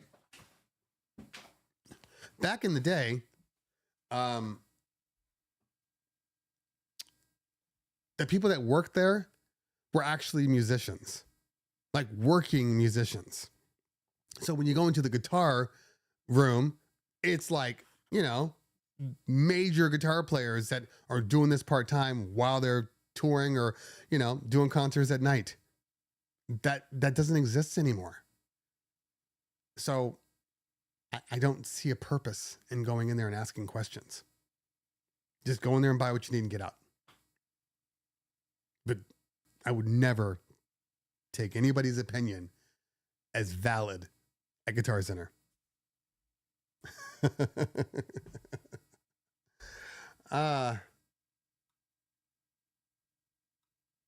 Damn. Okay. Fair enough. Fair enough. Yeah, exactly. Exactly. That's why we all used to work at those types of places for the discounts. You know, it's like that movie High Fidelity.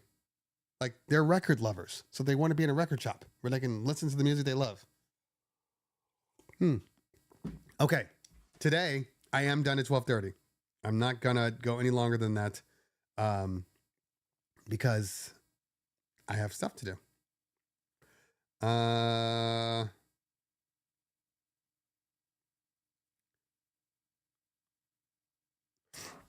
My biggest issue in general, right now, is time. There's not enough time in the day. And today I got up early because I had to go out and get some stuff done. But there's not enough time. There's not enough time in the day. People always ask, you know, how do you balance out stuff? Well, you balance it out until it becomes unbalanced, and then you try to figure out a way to balance it again. But like with my kids in dance, and now my kids in a dance class that's farther, we have to drive there. It's like 45 minutes away every day. So basically, I don't come home. I spend like 3 hours in my car.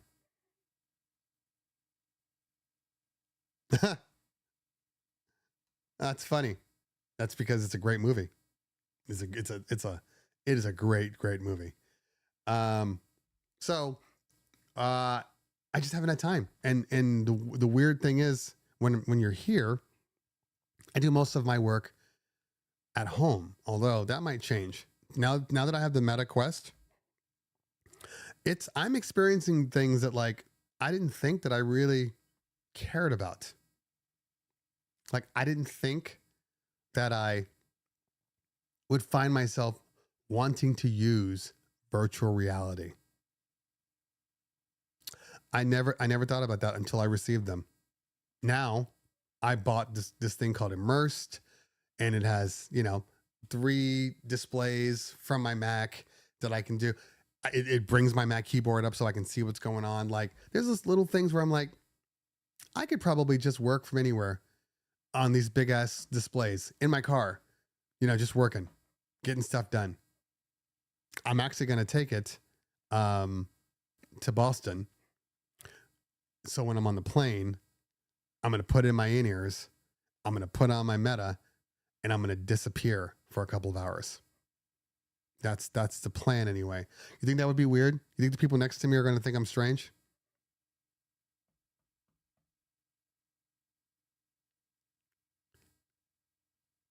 Good. I'm glad. I'm glad they think I'm strange.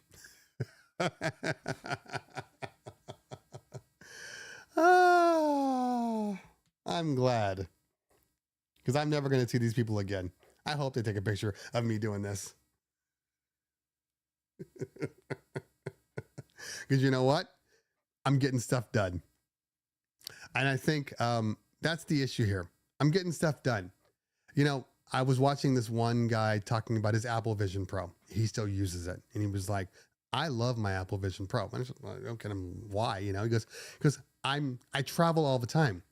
And when I'm at places, I usually just bring my laptop. But normally when I'm sitting at a desk, I have a big ass, you know, monitor that I use for everything. I can't do that when I'm on the go. So this helps me be able to do that stuff. And I'm like, I get it. I didn't get it before, but I get it now. It's just, I don't know. Anyway, can you type on the keyboard in DJ in Meta? Yeah. Yes, you can. Not the best because you still have to, you're still hunting and pecking, you know, but you can. You can.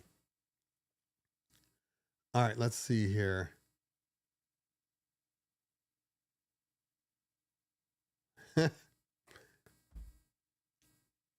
Touche.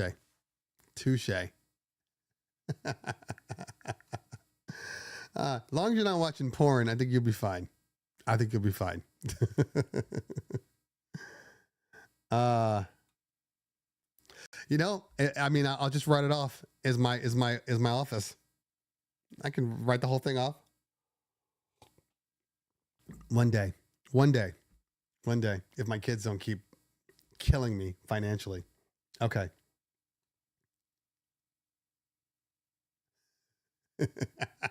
Well, that's okay. So I have been practicing, and this is no lie. I've been practicing feeling out where my hands go when I need to do things, right? And so I'm thinking, okay, if I'm in like, I don't do middle seats normally. It's either I'm on a window or I'm on the aisle. So if I'm on the aisle, I don't have to worry about the left hand, but the right hand, sometimes I'm like here. And I'm grabbing stuff like that's gonna get weird. So I think because I don't really want to have my remotes. I think the mask is one thing.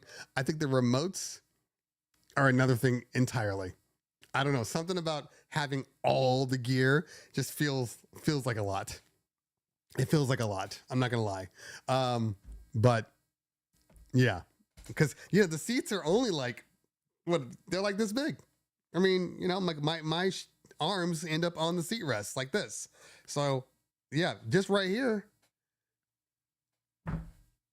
Anyway, we'll see what happens. All right, let me see if there's any more questions I can answer. Oh, and another thing you can do with it, like I opened up like what's the thing? What is the thing? I've opened up Serato Studio. I opened up Ableton, and it's nice to have a big ass screen to be able to edit and mix down and all that stuff. I know it's not for everybody, and I get it. I'm not trying to say that it is, but I think that a lot of people are more embarrassed to use it versus what it actually is, and that's could be a productivity killer.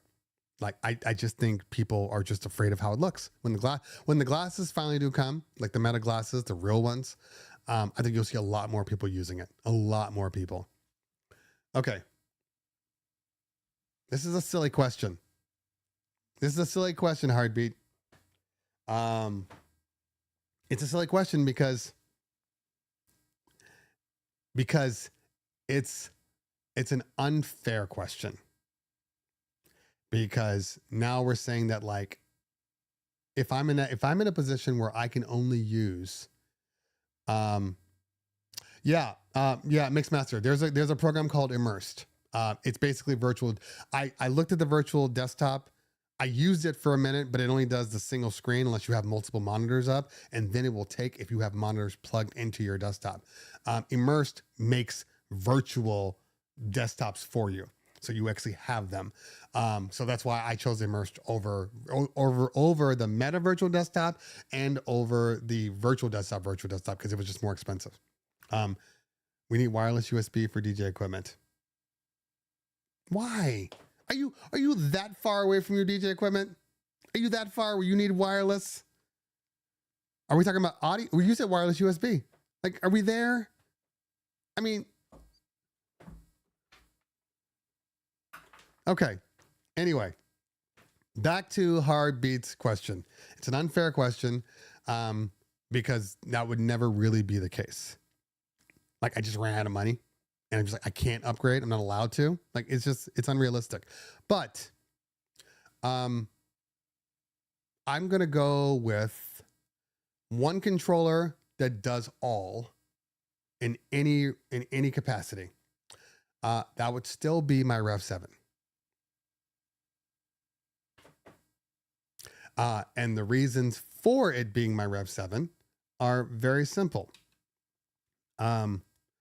Size, ability, crossfader. And it works with DJ for iOS and DJ for computer. So that would be my choice. Mike Beats in the building. What's going on?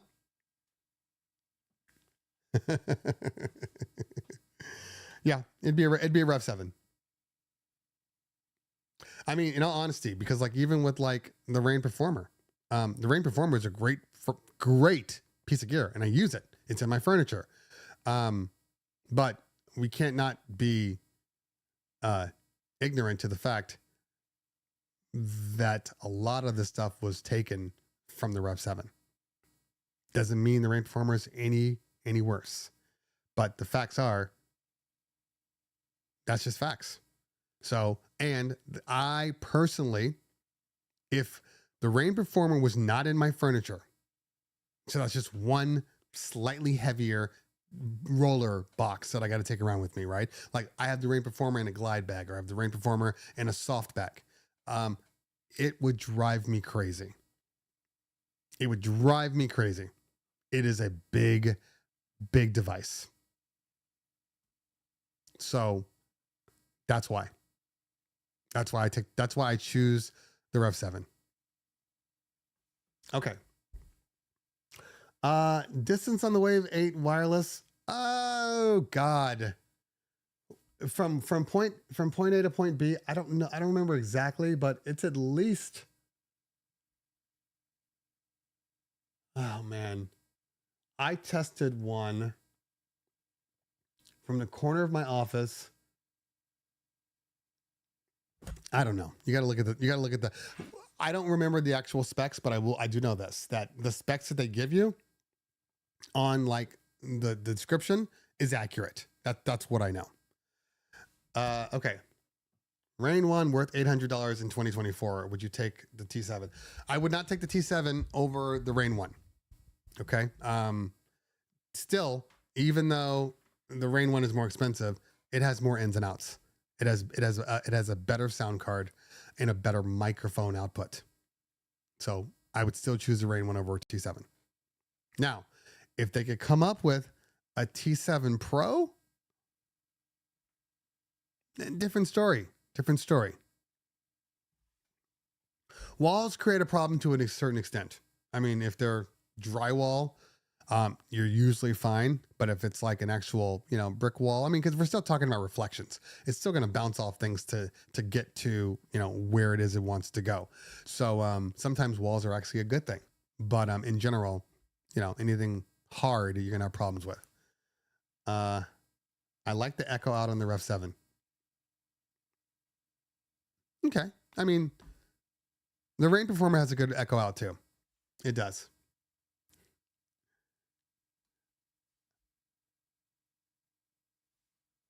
I get that. I get it. Okay.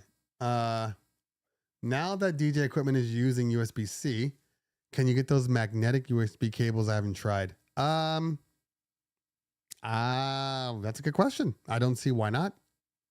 But we're still asking the same question. Why?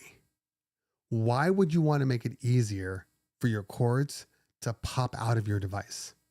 In this case, we're not talking about MagSafe, where your computer goes and it pops out. We're talking about USB-C, your data connection to any DJ software you're using. Why would you want to make it easier for the cable to come out of your system?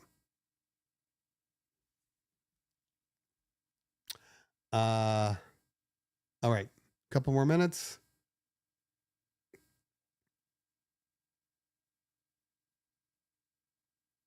Well, look, I said I opened up Ableton. There's a reason that Serato Studio keeps calling me back.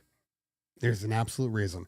Now, when Ableton gets stems, like native stems, not through like, Serato sample or anything like that, because I like Serato sample. I do. I like the stems, but I hate that it's in its own enclosed box. Like I want it just to be natural to Ableton, which is why I use Serato Studio as much as I do. And the MPC, which I'm trying to get everything done. I had to spend a week updating my entire website because of my server company is being an asshole. So, I only have so much time. So much time. Okay. Have you messed around with the old keyboard like Korg Triton and making beats and melodies on those? You think standalones will evolve in future? Ref 7 and Rain 1 standalone type soon. I believe that there will be a standalone moving platter controller within the next 2 to 3 years. Absolutely. It's coming. If not just for the fact that I've told in music that they need to come out with an all-in-one moving platter every time I talk to them. Every time I talk to them. I'm telling you, if they make an all-in-one and it works with DJ and it works with virtual DJ, but they make an all-in-one, it's going to be hard for me not to use that thing all the time, in all honesty. And the reason being, it's legitimately the best of every scenario.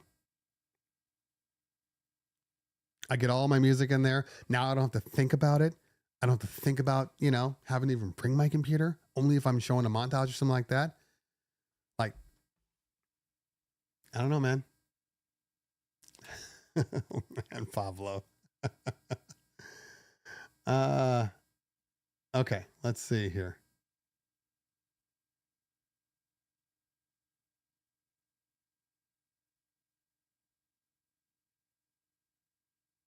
Oh, I got what you're saying. Yes, that is a thing that is very specific to Pioneer DJ hardware, where it does that. It's actually a very cool feature. Absolutely. Here we go. DJ Sims is way better. Is it though? It's good. It's quality. Is it way better? No, it's not way better. There's not one 2.0 stems that shits on any other 2.0 stems. Not one. They're all good enough. They're all good enough. None of them are what I would call production ready, but they're good enough for live DJing. All of them. All the 2.0s. My honest opinion is you can check the review, but I haven't had it long enough to do a full on review. Haven't had that yet. I did a walkthrough video on the AZ, but it's sitting right there.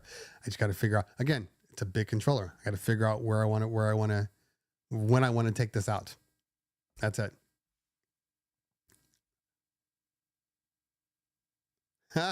It is and it isn't. I mean, you've seen the way virtual DJ takes over all, like the Prime 4 and the all the Newmark stuff. Like, it's really impressive. It's really impressive. So I'm just saying, it's nice to have both options. That's it. That's it. DJ Charles in the building. What's going on? Thanks for hanging out. I have to upgrade my controller. I use virtual DJ. I want a 4-channel. Do I go Mixon 8, DDJ Groove 6, or Flex 10?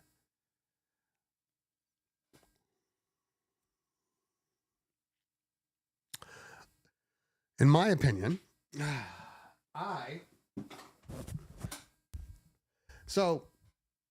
talking about really 3 different types of controllers here. Okay. And we're talking about 3 different price points and potentially quality levels. The Groove 6 is priced effectively. Okay. For what it is.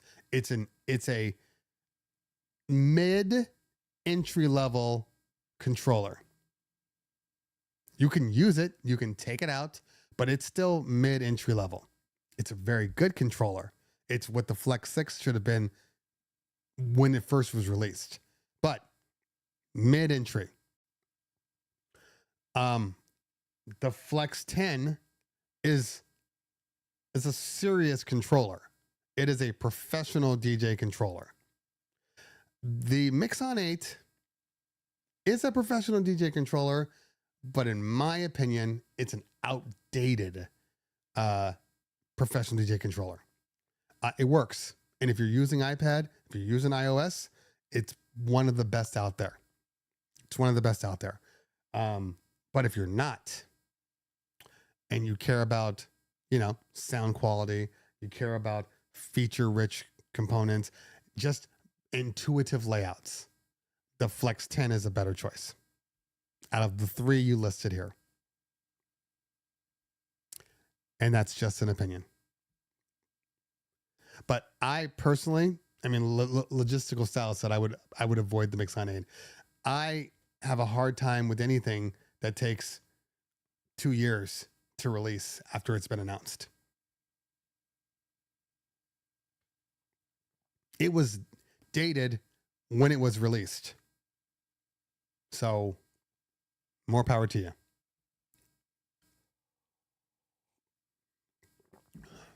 You do not tell me trust me. You can tell me personally to trust you. I don't agree. There have been many times because the algorithm for stems is different. It's tweaked differently on every application. Okay. So what that means is sometimes if I mute out the bass on all 3 of them, okay, all 3 of them, they're all going to sound slightly different because of the way they've chosen to allow the algorithm to work.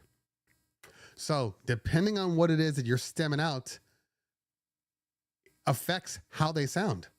So sometimes certain stems don't sound as good as that same stem on a different application. Sometimes it sounds great.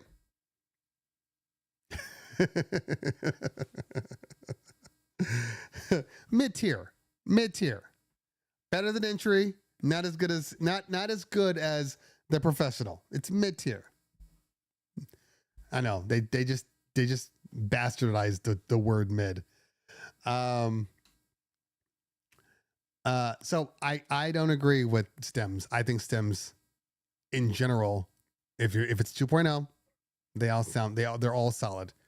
But there's been several times even on DJ where I've hit them stems and I'm like, ugh, I don't like the way that sounds.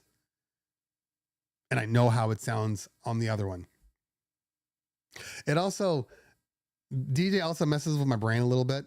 And I'm glad that the Rain Performer has labels because in my opinion, DJ does their stems backwards. So it throws me on occasion. It throws me. Anyway.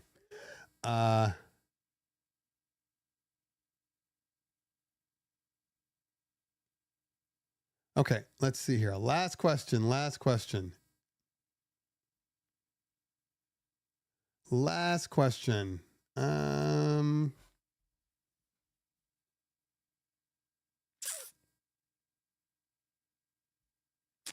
Record Box is the only one lagging behind. Not anymore, V Squared. They updated their Record Box. They have 2.0 now. It's hard to see because it's not on by default. I'll show you that really quick before I leave. I think people don't understand that little part.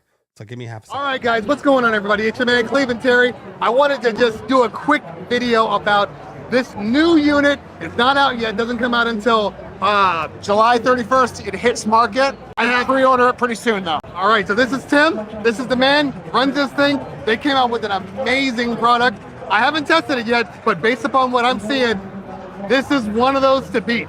It's a game changer. Moving platters. It's $700. What's up, everybody? How are we doing today? This is gonna sell like hotcakes. So I'm gonna do a review, but tell me just real quickly, like, what made you guys decide to do something like this? The history of DJing is vinyl, right? Yeah. And motorized jog wheels is the best we can get right now, right, in terms of replicating that with a digital controller. Right. So the Impulse T7 is our shot. Well, I can't show you because my computer's dead.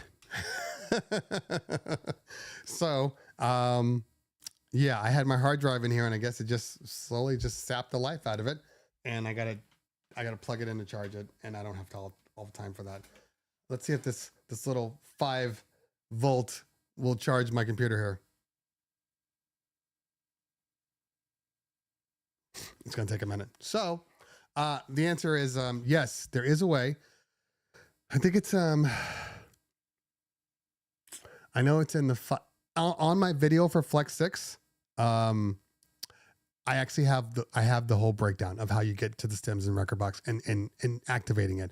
But you have to go into like the advanced, and then under the page it says, you know, stems 1.0, and then you have to switch it to stems 2.0, or high performance, whatever they call it, and then it'll be active. But the one thing I will say about Rekordbox stems, Rekordbox in general, it is a slower startup because it has to open up. It's got to run the stems thing, the little stems, the window pops up, everything. It's a little slower than everybody else. But once it's up and running, then it's solid. Now, stems for them, they do it a little differently. They do 3 instead of the 4. So, not in all cases, but, well, no, maybe in all cases.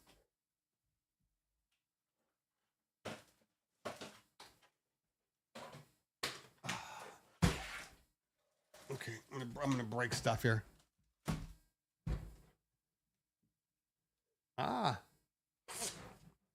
Okay.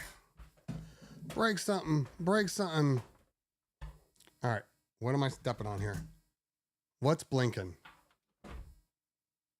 Oh, my remote. Oh, there it is. Okay. All right. So with the Flex 10, the way that Rekordbox does it, it's probably easier here. The way Rekordbox does it is you have 3: your drums, your vocal, and your instrument. You could also come down here, I believe, and then you can still use the breakdown, but their defaults are 3 versus the 4. You see on, like in Serato, you do have drums on one, then you have bass on another, then you have the regular parts, and then you have your vocals. So you have a little more options that way. It's there, it's just it takes a little more to get to it. Because I for one personally prefer, because it's what I use all the time, I remove the bass line out of a lot of my tracks during transitions. So I need to have that bass button there. And of course, I'm sure you can map things and you can map them if you wanted to do it that way. But their default is 3s. So to each their own, everybody's different. You gotta use what you want to use. But stem quality is just as good. Just as good. And I'm still getting a slight delay on DJ when activating stems with like the Performer and the Rev 7. It's not instantaneous. Serato and Virtual DJ, well, specifically Seratos are instantaneous. But DJs, there is a little bit of timing. I'm wondering if they have me. You know what? I wonder if they have it set to a quantize. Maybe that's the problem.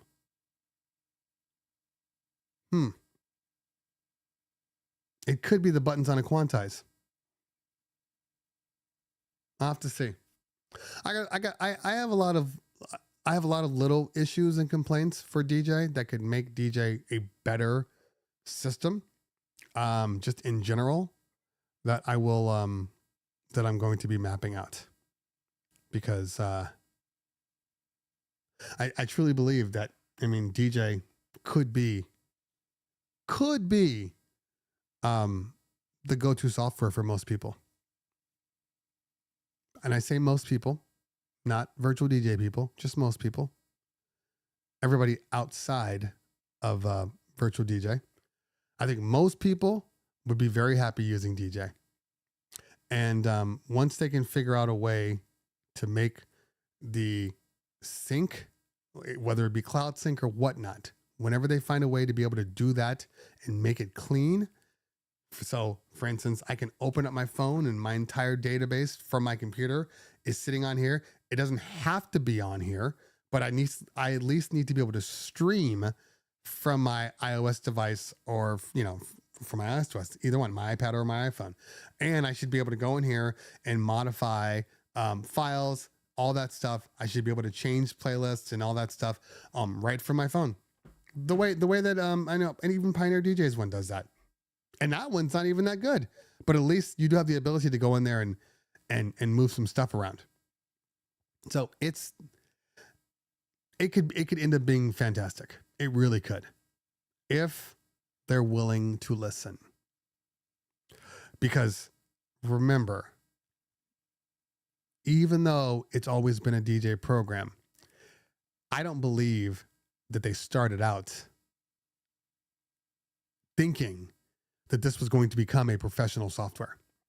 I think it started out as it's just, oh, this is a cool little hobby, fun toy thing.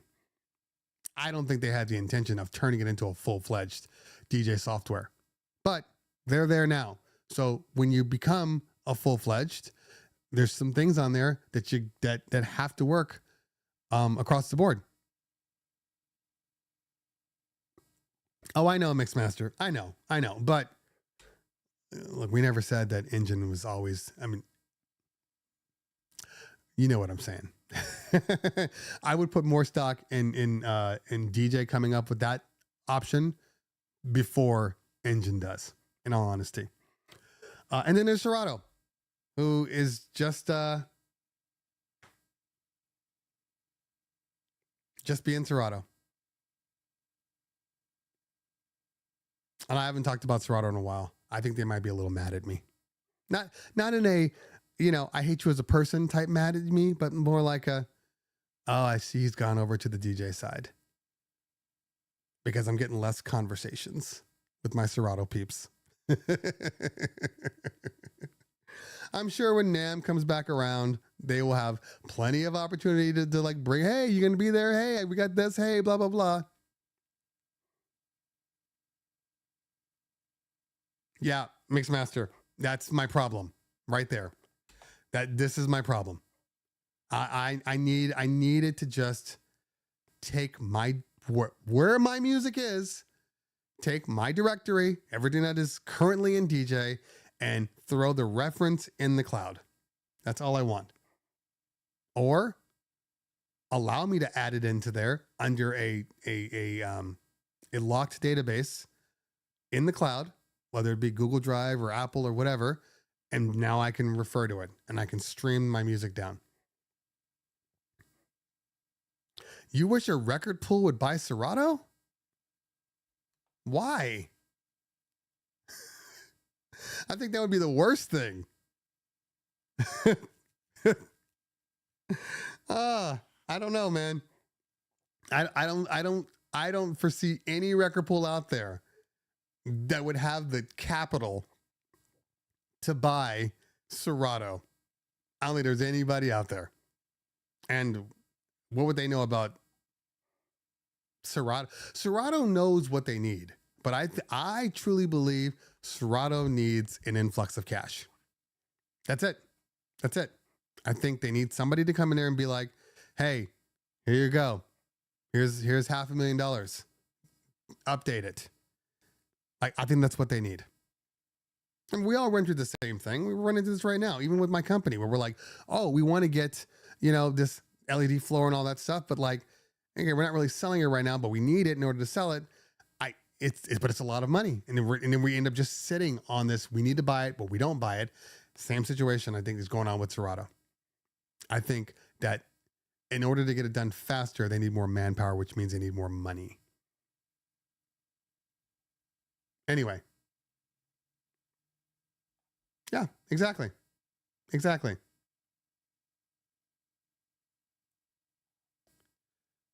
So anyway, all right. Virtual DJ users did nothing. You guys are just fine. You guys enjoy your cult. You're fine. I'm not here to bash virtual DJ users. Virtual DJ is a great program. I'm not here to bash. Peace be on to you. I'm not trying to get the virtual DJ users on my page screaming at me.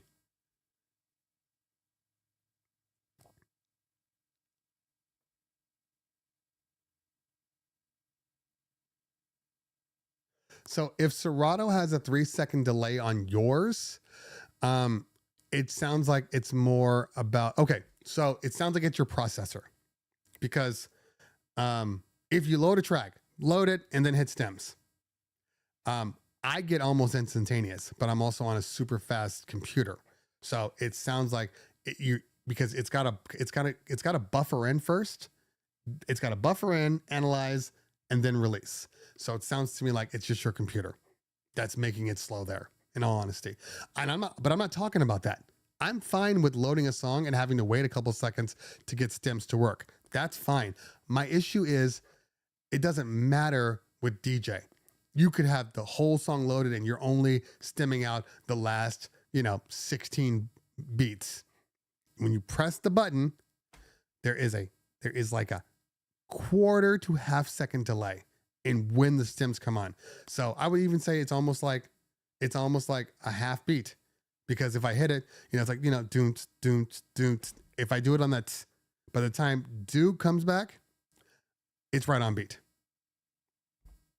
So I don't know, man. It's very, very odd. It's very odd. And that's something they need to work on too, because it can mess up a performance when you're trying to bring the stems back in or out at a certain point from your transition. It can mess it up a little bit. So, because a couple of times, I do a manual, Not Like Us, edit, not edit. It's live edit, which would be great. See, this is what I'm talking about. So this would be great on flip, taking Not Like Us, right? And then on the say OV ho part, sometimes I like to start with that. I would like flip to stem out. So it's just the acapella on that part. Say OV ho, and then step again. And then say one more time. Then step this way, step that way, right into bum, bum, bum, bum. They Not Like Us. Okay. So if I'm using Serato and I do that same edit, when I go back and then Like Us, when I press the button and the cue point, bam, the beat's on. If I do that in DJ, that same exact edit, and I hit, the cue point and the stem, there's a dead space because of that slight delay bringing it in. That's why. DJ, the one thing nobody talks about, the one thing is, as Mixmaster says, the optimization for ARM processors. All right. Specifically, it's more efficient on your battery. So you actually get longer DJ times without being plugged in using DJ than you do with Serato or any of the other ones. That's another key. Like I said, they do a lot of stuff well. But there's some things they need to work on. We'll get there. Who knows? Maybe I'll end up being the next DJ ambassador. That's only if people assume I'm a DJ. I don't know what it is about people out there. They literally assume that I don't DJ. I just review products. How dumb is that? But it happens more than you think. Oh, you DJ? I heard you DJ. You're pretty good. Thanks. Thanks. Man. Anyway. All right. Anyway, guys. I do have to run because I think I have a 1 o'clock call.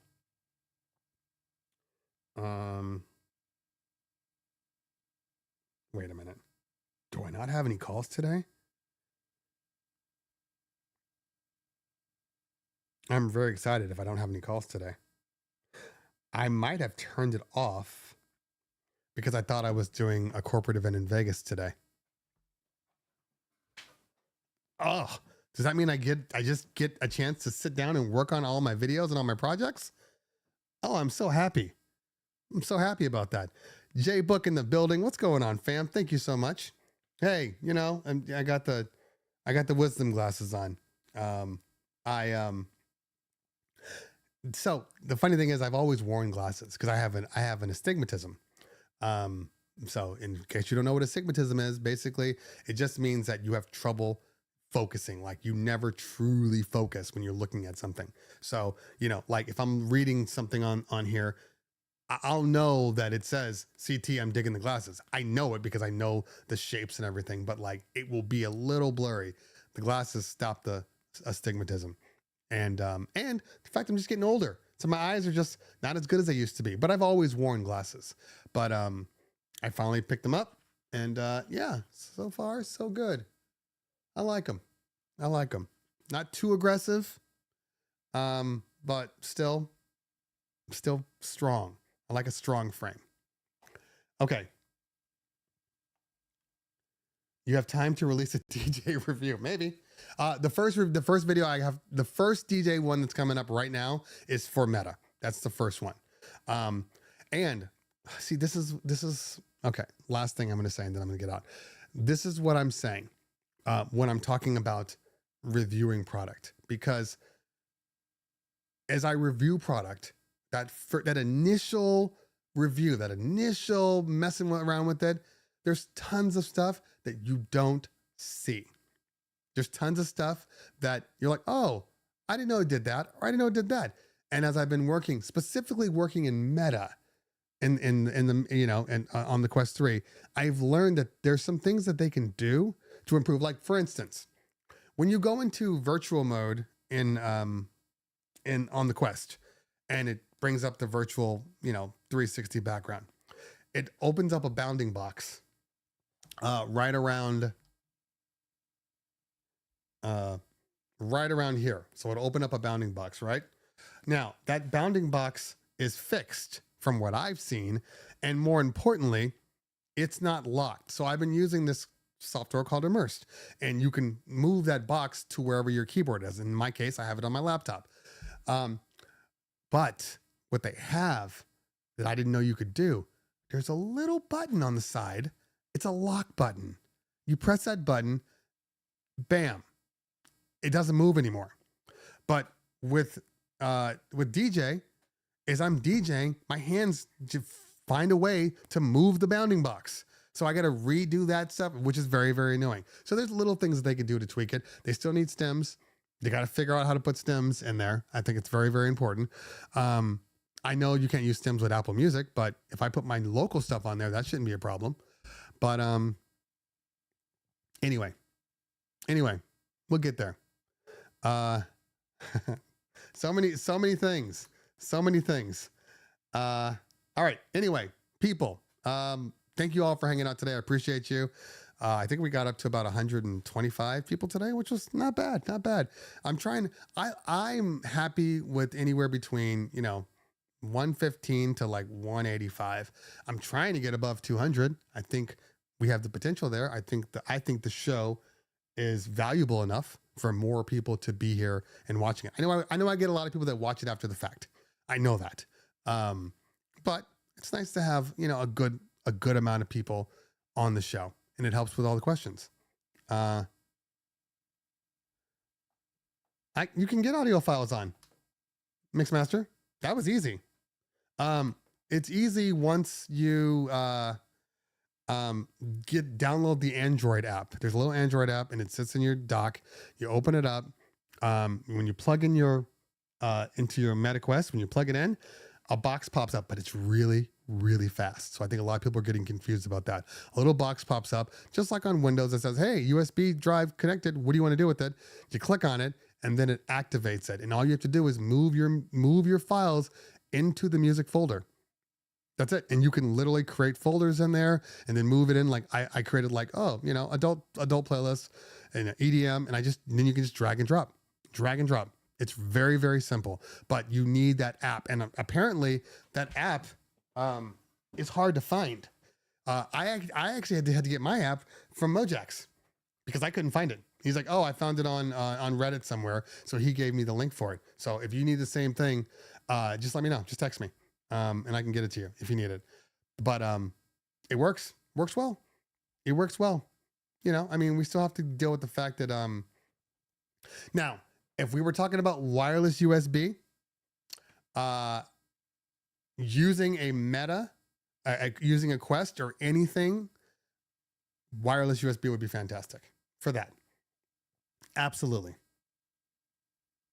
Leslie, thank you so much, fam. Appreciate you. Oh, it's not? It was free for me. I got the free one. So let me, yeah. Anyway, if you need it, let me know. Okay. Let's see here. Donald Cannon says, last one. Excuse me. How is it honestly traveling with the flight controller case in an airport? I have to do a gig for my mom in Trinidad, and I'm scared it will get stolen. It's very, very easy and hard at the same time. Don't, Pablo, shut up. Because depending on who you talk to, it could be easy or it could be difficult. First things first, I would prefer, if you're going to take it onto a plane and you're not trying to have it checked, right? Like you're not trying to send it out and they tag it and everything. Like when I did an event in Tulum and I brought my SX2 and I brought it because it was the only hard case that I had. It could have been 1,000. It could have been 1,000. Either way. And then I just had them take the hard case. Now, that's one way, but yeah, I don't trust that either. So the second way is put it in a soft case, right? Soft case with a handle, no wheels or anything like that. Just put it in a regular soft case. And then when you walk in, you tell everybody, oh, it's music equipment. Okay. They let you through, you get onto the airplane and you walk up to the stewardess as you're walking in and say, hey, I have this instrument. I need you to put it, somewhere safe. They have a little closet that they don't tell anybody about. All the planes, for the most part, have them. They'll drop it in the little thing, and then you'll get it on your way out. That's the safest way. I can't post it here. How am I going to post it here? But I will post it. If nobody can find, or at least I'll post the link to where I found it. First generation users. Oh yeah, I get that.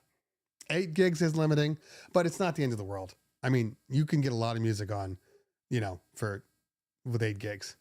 You can. And it's, what do you mean it's 8 gigs? The MetaQuest storage is bigger than that. It's like, are you telling me that you're only allowed up to 8 gigs? Because I put everything on there. Not everything, but enough to, get it done. But I've also put on, movies and all types of things on there, and it's had plenty of storage. So, yeah, I gotcha. Yeah. Yeah. Anyway, we'll figure it out. We'll figure it out. But I'm going to figure out leaving so I can go eat some food. And then, I did have a chance. Thank you. Okay. Nobody's got scheduled calls, but they do have a shit ton of emails. So that's where I need to go right now and get this done. DJ MetaQuest is intended for streaming music. No, it's not. It's absolutely not. It can do both easily.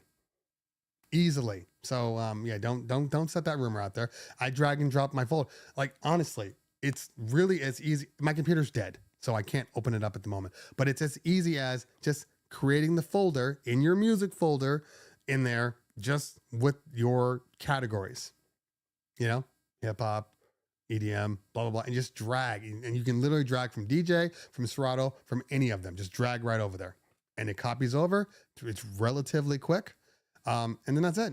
And then when you open up, you can go right into your files.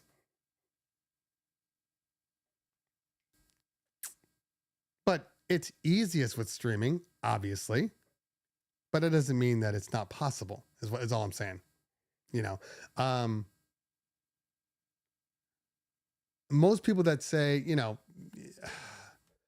if you're streaming on a device that has its own Wi-Fi, its own cell service, I find that you have less trouble. You have less files that won't stream. Every so often you'll run into a glitch. Oh, yeah, we can't, sorry, we're not able to. I find you have less problems that way than when you hotspot and try to bring it in. But I still need my local files. That's just me though. You guys do whatever you want to do. All right, I gotta get out of here. Hey, thank you guys for hanging out this weekend. What am I doing this weekend? I have 8 events. I have to work tomorrow, and I didn't want to work tomorrow, but now I have to work tomorrow. I'm kind of annoyed by 8 events, and we're doing an LED wall on Saturday. So how many do we have? 1, 2, 3, 4, 5, 6, 7, 8. 8. Yes. So I will be there, and we'll get some more information. I still have not bought a new computer yet. It'll probably be probably around the holidays. Or if we don't have any more video walls until like March, I might wait until like February and see if I can buy one refurb, an M4 Max refurb on the Apple site. I might wait on that one a little bit. We'll see. But I have done some research, and from what I've come to understand, because I've never been a fan of having the M4 Max in a 14. I think M4 Max should be in a 16. And while that still is still the same, you know, they're saying that you get less throttling with the 16 versus the 14. Like your fans don't come on as much on the 16. But from what I'm hearing, it's not throttling. It's just your fans are coming on. And that's all I really cared about. I didn't want to spend money on a Max. And this is just because I do LED walls and graphics, guys. Not most people don't need this. But just because I didn't want to buy a Max and then have it throttled down to a Pro. You know what I mean? So that's kind of my issue. So apparently it's fine. So it's either I'm going to end up with a Max or I'm going to end up with the top of the top M4 Pro and leave it at that. Because from what I'm understanding, the M4 Pro is as fast as an M2 Ultra, which is crazy.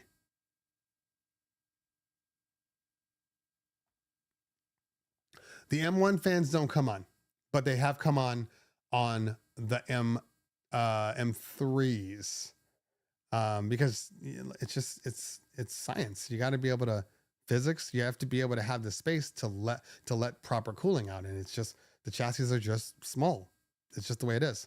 I don't know what you LOLing for the refurbished M4. I have never bought a brand new computer. Every computer I've ever bought has been one computer, one Mac I bought brand new. First one I ever bought. Every other computer I bought refurb. Every other computer. My refurb M1, my partner got himself an M1 Max. Didn't need it, still doesn't need it, but he got one. I got the M4 Pro.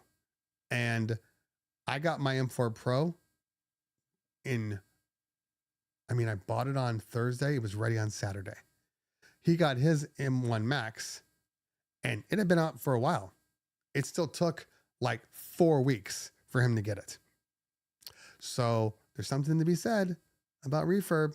At least you know what's in stock with refurb, and it's refurb. You still get the same warranty. Anyway, all right, y'all. Have great parties this weekend. I plan on having great parties. I got a baseball theme, so I got to pull up all this baseball and basketball stuff, but we'll get there. Anyway, thanks for hanging out, guys. I appreciate you. Look out for the videos that are coming. There will be a video going out today now that I have time. I'm very excited for the fact that I have some time today. And guys, girls, it's always a pleasure. I will talk to you later. Have great parties. See you soon. Peace out.